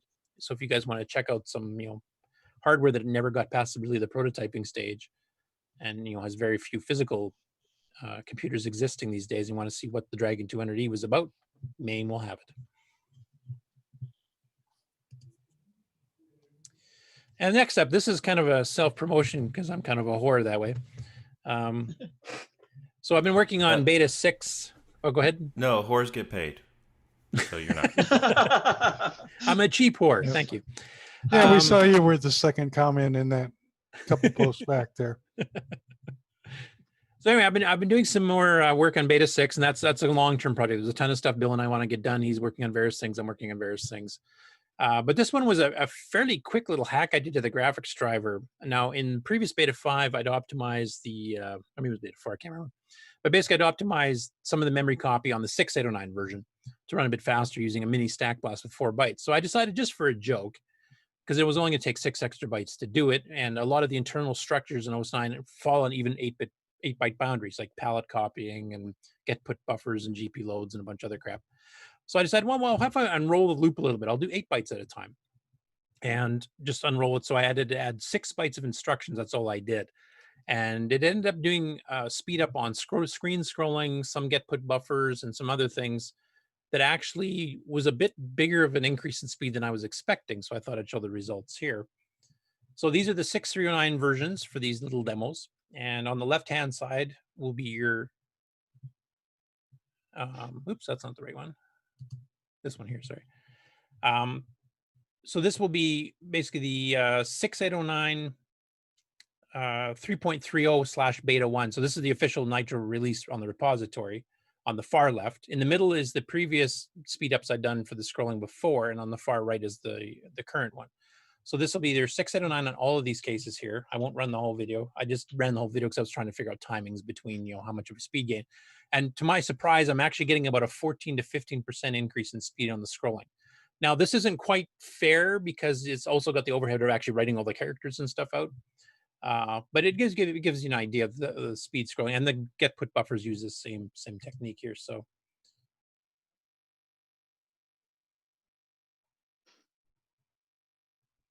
And if you let it run through the whole 2-minute sequence here, you'll eventually see that the right-hand side, where we started last, actually passes both of the other two and finishes first.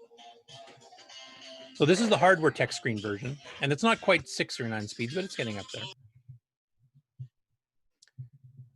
And then on the graphics screen, which was notoriously slow on the original CoCo, like if you ever run the original stock OS 9 level 2 and you're kicking a 640 by 192 by 4 color screen, try to do text on it, it's like watching molasses run uphill. So this one here is basically got the Nitro repository beta 1 of ease of use on the far left again, beta 5 in the middle, and then the speed ups on beta 6 on the right.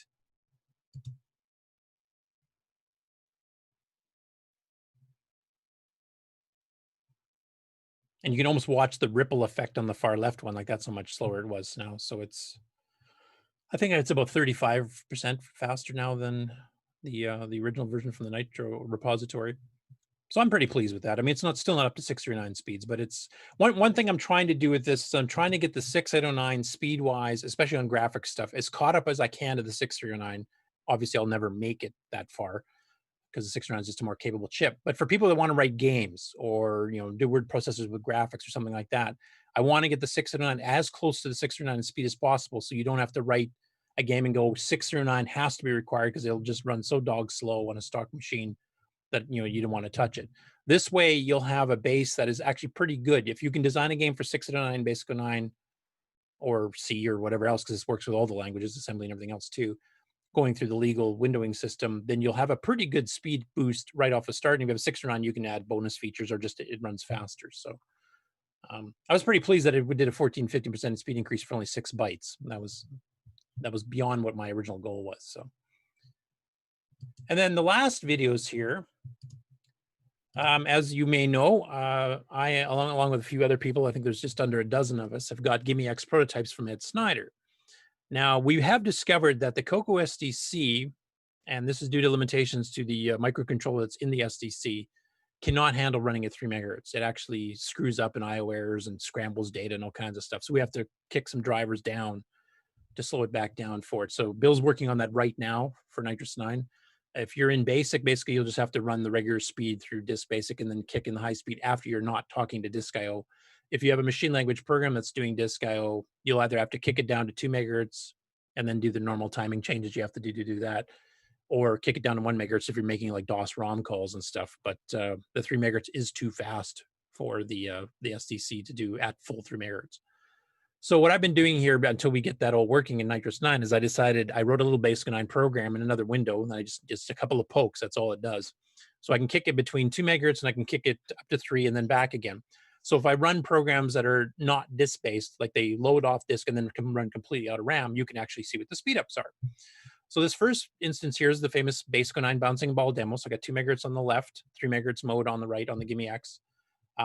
This one actually has sleep calls, so it's not the full speed increase you could see. There's a bit, because it's doing page flipping and stuff, and I wanted to make sure the timing wasn't catching a screen mid-scan, which Bill and I have to fix so you don't have to do this anymore, but we haven't got to that yet either. But it does show a little bit of the speed increase here. So I'll just play this little clip.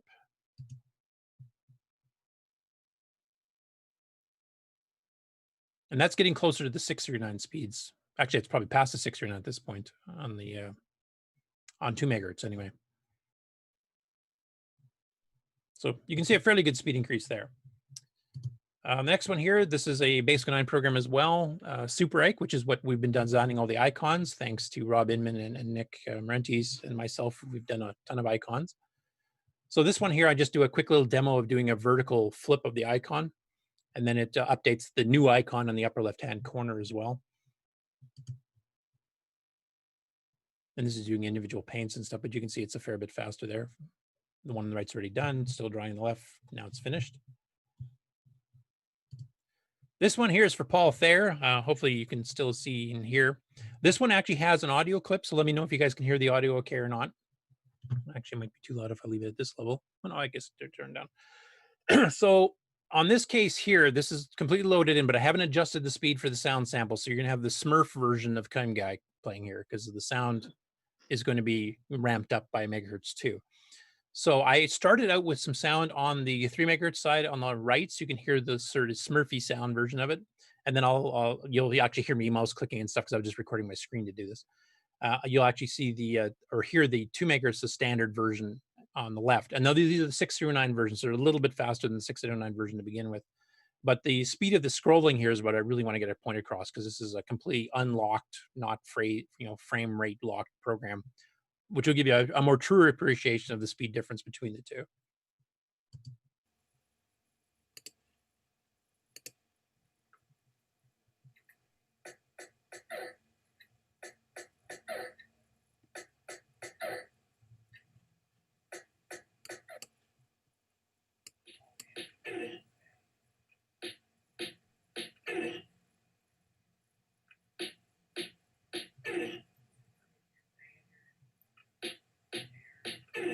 So no, Paul was complaining earlier that Come Guy was playing a little slow and you like the 609 version better. So there's the 3 megahertz version that might even be more Paul's speed. But the scrolling is definitely way faster. I mean, that's a full megahertz faster.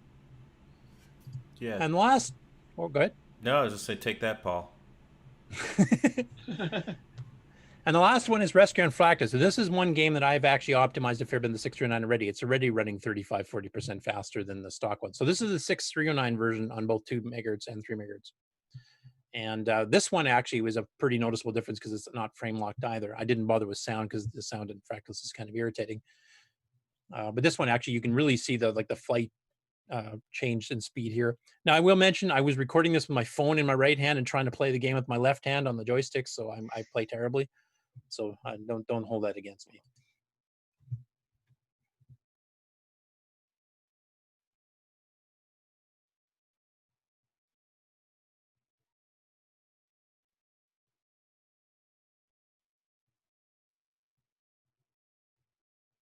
But now it's almost running like at a decent flight simulator speed on the right, as you can see. And the left one's already, like I said, 40% faster than the original. So Who's playing this game? It's terrible gameplay. Yeah, I suck. What can I say? Just kidding.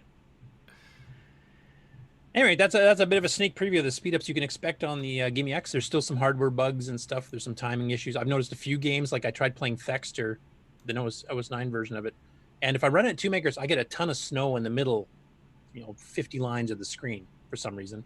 If I kick it into 3 megahertz, it doesn't. So there's still some tweaks with timing of changing palette registers and how they react compared to the original Gimme, etc. So it's still much a work in progress. It's still very much a beta board at this point. He has done a couple of firmware updates that we have done, which has fixed a lot of the problems. There's still more to go. So I mean, it's not going to be released in the next couple of weeks or anything. We want to make sure the hardware is working right. Bill and I want to make sure that Nitrous 9 is ready out the gate when the board's released to be, here, run at 3 megahertz, have fun type things. So. And that's the news I had for today. Excellent. Any comments on the news? Not enough OS 9 for me, but that's just me. I'm waiting to see what people can do with the 3 megahertz, though, because that opens some doors. I'd like to see what Chet could do with 3 megahertz running, and a 6309 or something like that combined. That would be amazeballs. I believe this is a technical term. Yeah, Chet, you going to take the OS 9 3 megahertz challenge? No? Of course. Chet, I don't know if he needs the OS 9 part of it. He might use it as a launcher, but OS 9's a breeze to work with, man. I used to work on microware, remember? Yeah, he did. I know all kinds of stuff about OS 9. You did more 68K stuff though, or OS 9000 or what? It was, let's see, I did mostly 68K stuff when I was there. Although it was, most of it was cross-platform because it was all Maui and David, so it was the interactive multimedia stuff that they were doing. So all platforms really. Oh, okay. Yeah, because back then they had OS 9 for ARM, or not ARM. Yeah, they might have ARM. They had PowerPC for sure, the DEC Alpha, the Intel 68K, etc. Yeah, they didn't have ARM at the time though. Okay. I think they had Spark though.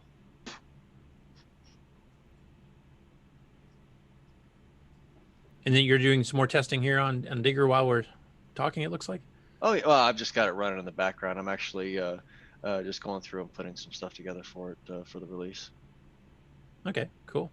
Are you playing another beta too, or is that one beta the one we're gonna get until the full release? No, it's I mean everything is all the code's pretty much done. I mean I don't foresee any more changes to it, and all the maps except for that very last one are done. So it's just that last bit of testing, that last run through to make sure everything's right and dandy, because I did change some tiles, and some of them were showing up as the wrong ones. So it's just those little details I'm going through right now. But yeah, release is imminent. And you're still guaranteeing that we're all gonna go completely insane on that last level? Oh yeah, you're all gonna hate me even more.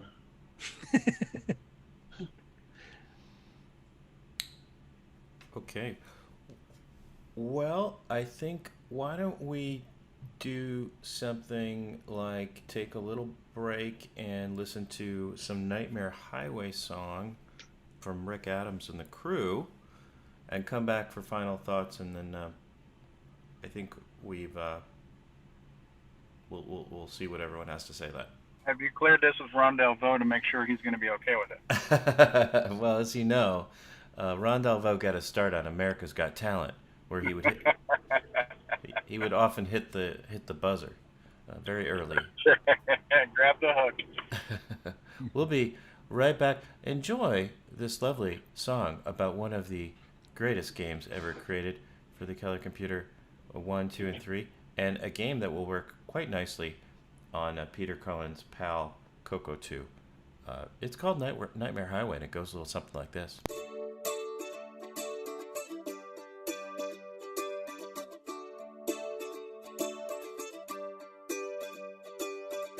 Got some time to kill, might play a little Zaxxon. Might double back to play a little Temple of Rum. Dungeons of Daggorath, color baseball. But none can hold a candle to the greatest of them all. Nightmare Highway. Nightmare Highway. Nightmare Highway. Nightmare Highway. Sure, I love my Sailor Man and Firefall. Go on a rampage for some super pitfall. Shanghai me into a game of rogue or demon attack. But sooner or later, you know I've got to come back to Nightmare Highway. Nightmare Highway. Nightmare Highway. Nightmare Highway. It's got a road. And it's got a car. Dodge the furniture and you'll be a pop star. Okay. Well, okay, maybe I just stick to the facts. To tell this truth, this game really ain't all that. Nightmare Highway. Nightmare Highway. Nightmare Highway. Nightmare Highway. I used to bow down to the Donkey King. Grabber and Cashman used to be my thing. Megabug, Buzzard Bait, Sea Dragon 2. But none of those can satisfy me much as you do. Nightmare Highway. Nightmare Highway. Nightmare Highway. Nightmare Highway. Nightmare Highway. Nightmare Highway. Yeah. Nightmare Highway. Nightmare Highway. Nightmare Highway. Nightmare Highway.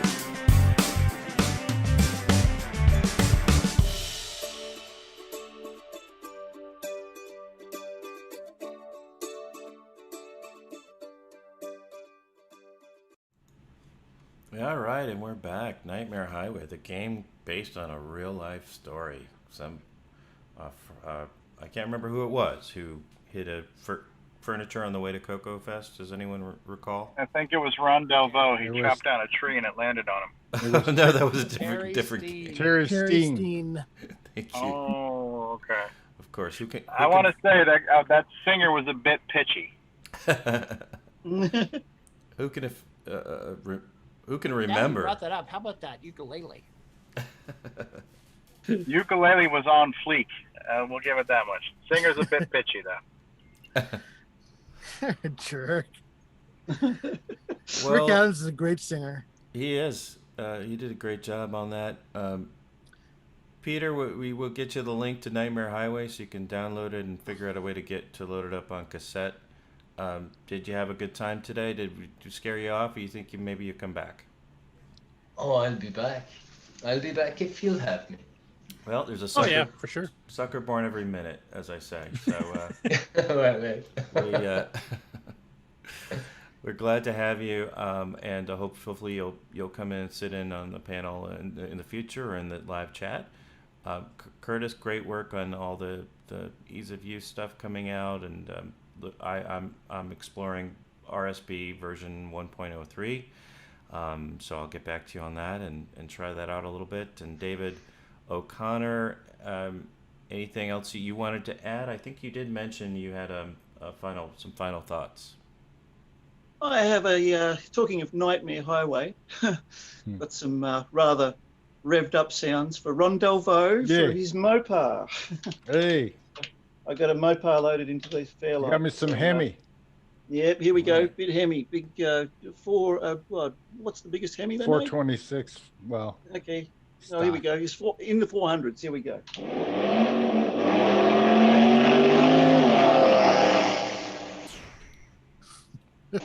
Awesome. I believe that's a sound effect from next week's game, High Score Challenge. Could be. It is. So Ron, does that sound actually make up for the singing in the previous week there? I don't think it compares, actually. I think Rick is going to give lessons to Mr. Gimes. Don't you like how everyone on the show really knows how to let things go? I swear that sound effect, I could smell burnt rubber. Yeah, right? It's pretty cool, isn't it? It smelled like it was running a little rich. I think that might have been a 440. It was a cop motor. It's got cop shocks and cop tires. Let's freaking let Debbie Downer in here today. Are you familiar with Nitrous 9? They put I in am. the cars. Yeah. Geez, I got my little bottle and I got my boost button. Yep. That's right. Definitely a bit of nitrous on that one, I think. Can I inject a thought or two? Or Sure. No, but thanks for asking. I was going to save you for last, Stevie, but if you Oh, want... okay. But go ahead. Sorry, I didn't know where we were going. No, you go ahead and share your thoughts. They better be good at this point. Well, what I want to do is I actually want to extend my thanks to all of you guys who have been keeping this train on the track for like 2 or 3 weeks in a row now, because I have not been able to stream it. We've had some great shows. We've had some great evening news, and so I just want to give my heartfelt thanks to all of you who have been doing the streaming and the broadcasting and the news anchoring and the co-hosting and just being on, providing content, and just being the amazing people you are. I really appreciate it. Who are you, and how did you get Stevie's login address? Yeah. Did you come over with Jim Brain to watch the show? Because he was in a good mood too. So Yeah. No, appreciate it. No, thanks for the kudos, Stevie. It's fun to do it. So. Yeah, absolutely. And Mark B has been helping in the background. I appreciate him. I was able to kind of get up and running pretty quickly with his setup and just change a few things. So he was very helpful. And thanks, Mark Overholzer, for keeping the links going in the chat there. And absolutely. Yeah, the show always is and always has been a team effort, but I appreciate it more when the team is doing it all on their own, because it really shows how hard everybody works all the time, So thanks, guys. Well, yeah, thanks for the kind words from Nick Marotta, and also, right back at Nick. I was just saying how I know what it's like to have to put those videos together. So yeah, definitely appreciation all around. Mark, any last words from you, Mark? Oh. Nope, not really. Great show. Always fun. Always glad to be here. A man of few words. But he we don't get paid by the word, so it works out. But a man who usually has a lot more words. Chet, anything that you have left to say? I mean, we're all holding our breath, waiting for a final version of Digger 3. Anything that you have planned for the rest of the week? I'm just going to be doing some stuff for work and cleaning up the levels for Digger 3 and getting all that out there. I mean, it's just the final stretch. Nothing real all that exciting about it. Okay, now I've said this before. I'm actually waiting for Digger 4. So when will that? Not happening. Okay. Nope. No, this is the last of the series. I'm putting this series to bed. I'm done with it. Well, you've heard it here first. The digging will come to an end. The digging will come to an end. Any luck, George Lucas will do a prequel trilogy, maybe 30 years later. That's true. No, I'd rather not have him screw it up. I mean, if he wants to do something, he can go over the Commodore. I mean, that's Oh, that's Call it Digger 3 Diggity Diggity. So perhaps we'll see Digger A New Hope at some point. He might go right to a backhoe or something. Digger 3D. Digger 3D, yeah, that's always a possibility. No, I'm done with this. This series started in '91 and it's almost 3 decades old. So yeah, it's done. It's over. All right. Well, what a way to end it with the parallax of scrolling and all the colors. I mean, just incredible. Yeah, ending it with what will be one of the premier games for the CoCo 3. Yes. Until I release my next one. Oh, that's true. And Retro you got Innovations. something in the oven? Yeah, he always does. Retro Innovations live chat just heard the word Commodore. It said Commodore. Yeah, George Lucas is coming to screw that whole genre up, and just let him do it. Brian Weasler, you joined us after the show started, so we didn't get a chance to talk to you. Anything that you wanted to go over? Oh, I had a few items we can share, but we can wait till next week. You guys are getting near about 3.5 hours, so no big deal. All right, it's actually 4.5, but no, it's 3.5. 3.5. Who's counting? It just seems like 4.5. That's all. It feels. The only thing I've been working on is I did post a picture out on Facebook. I'm trying to get a lot of my stuff organized a little bit better. Yeah, your magazines. Yeah. Yes. Yep. So I was able to get my hands on a nice metal shelf system, which worked out really well, and it's made it a little bit easier to get those organized there. You can kind of see it here. I can switch a camera view here. You can kind of see it in the background. There it is, just over my head here. Oh yeah. Right there. That's a shelf that it's about 7 foot tall. How long before the lending library starts? The lending library. Yeah. You can check out a book there. Yeah. Might be able to do that. Yeah. There you go. Boy, am I going to give you late fees. You still got books from high school that you haven't returned. So no, I'm just saying some of the books you have I don't have, so I might just accidentally lose them or something. Oh, I'll sure. be paying late fees. Oh yeah, I got lost in the mail. So yeah. Nope. Other than that, I did get a few other books there, but we'll save it for next week. All right, we'll keep them waiting. Keep them wanting more. That's what they say. There you go. So, Ron, you're good. We took enough breaks. Everything's okay. Oh yeah, everything's copacetic. Yep. All right. Well, thanks for joining the panel, Brian Schubring. I just made a fateful decision to purchase that MIDI card from Jim Brain, Retro Innovations. Will I be happy with this product? He says yes. All right. Well, we will see. Mayor Highway. We'll see. It's a. Yeah. I have that card. I also bought it, and Brian helped me get it going. I do want to play with it more within OS 9, so I'll be kind of curious to see what you do as far as getting the driver loaded and using it. So.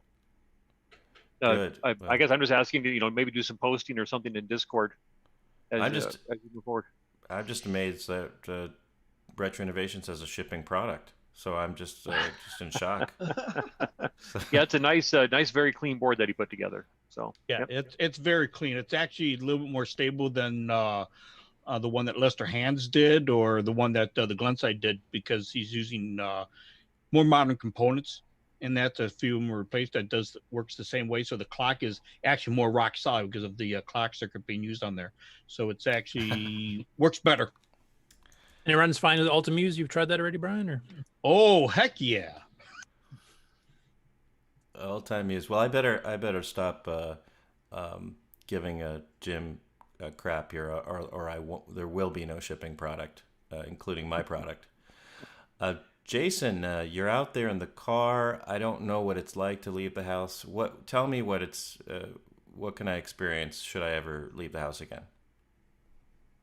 No. Well, it's kind of like it was before, but different. Yes. Let's remember the before times. Yeah. I remember those well. Well, can we find out where you're going? Is it top secret? I'm traveling the highways and byways of America in search of something or another. That's right. So it's pretty generic. Always a critic, Ron. Stick to your vinyl decals, okay? Jeez. Well, Jason is on his way somewhere doing something, but as long as it's within the law and with consenting adults, we who are we to judge? Rick, you anything that you have for us? Any closing thoughts? Well, I finally get to play with my new Enders 3D printer, and soon my plans will be complete. It sounds like you should rub your hands together and give an evil laugh to that. Now, will you be taking over the world like Pinky and the Brain and Animaniacs? We were talking about that. No, I'm just going to make a bunch of weird CoCo stuff and produce my own cases to fit them. Nice. All right. Cool. Might have to have a whole Rick Ewan segment after you start getting all that going. Well, I did it before. I plan to do it again. So there we go. All right. Well, we all arrived. We talked a lot. We talked to Peter Cullen. It was great to thanks, Peter, for going through your story, and great to welcome you to the community. As I said, I think we've said it all. We've perhaps said too much. And with that, I think we'll go to the closing credits. What do you think, Curtis and Nick? Sounds good to me. Good. All right. Robin, I have one last little we were almost to you, David. This is a thank you to you, Rodinman. You did a fantastic job, wonderful job, brilliant job, tremendous job. Oh, thank you. Oh, thank you. Yeah. Oh, push the button, Frank. Yes. I do appreciate that. It's finally some applause on this show. We are very happy for that. Well, thanks for all the sound effects. I someday I'll actually install a soundboard, but until then, we've got some high quality sounds coming from your end. So I appreciate that. Well, everyone, we're gonna play the outro, and we'll see you next week, same time, same channel. Later, all. This concludes another episode of CoCo Talk, the world's leading live talk show featuring the Tandy color computer. For all things CoCo Talk, visit us on the web at CoCoTALK.live. We'd love to hear from you. Send feedback, suggestions, even segments via email to CoCoTALK at CoCoTALK.live. CoCo Talk is rocking the 8-bit world, keeping the Tandy flame alive. We may be mocked, but we'll never stop, 'cause CoCo Talk is rocking the 8-bit world.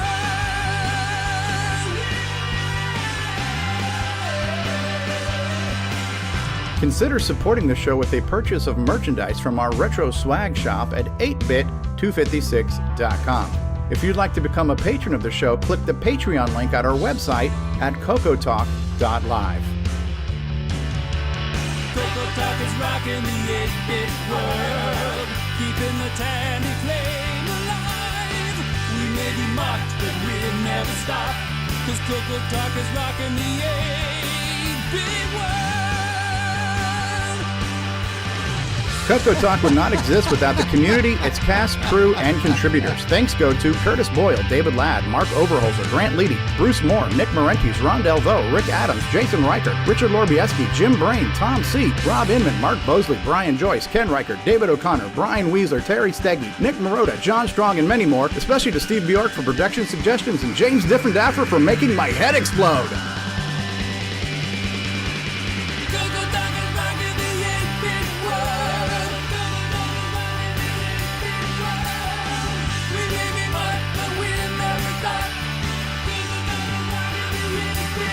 Please help support the CoCo community by visiting some of its various contributors.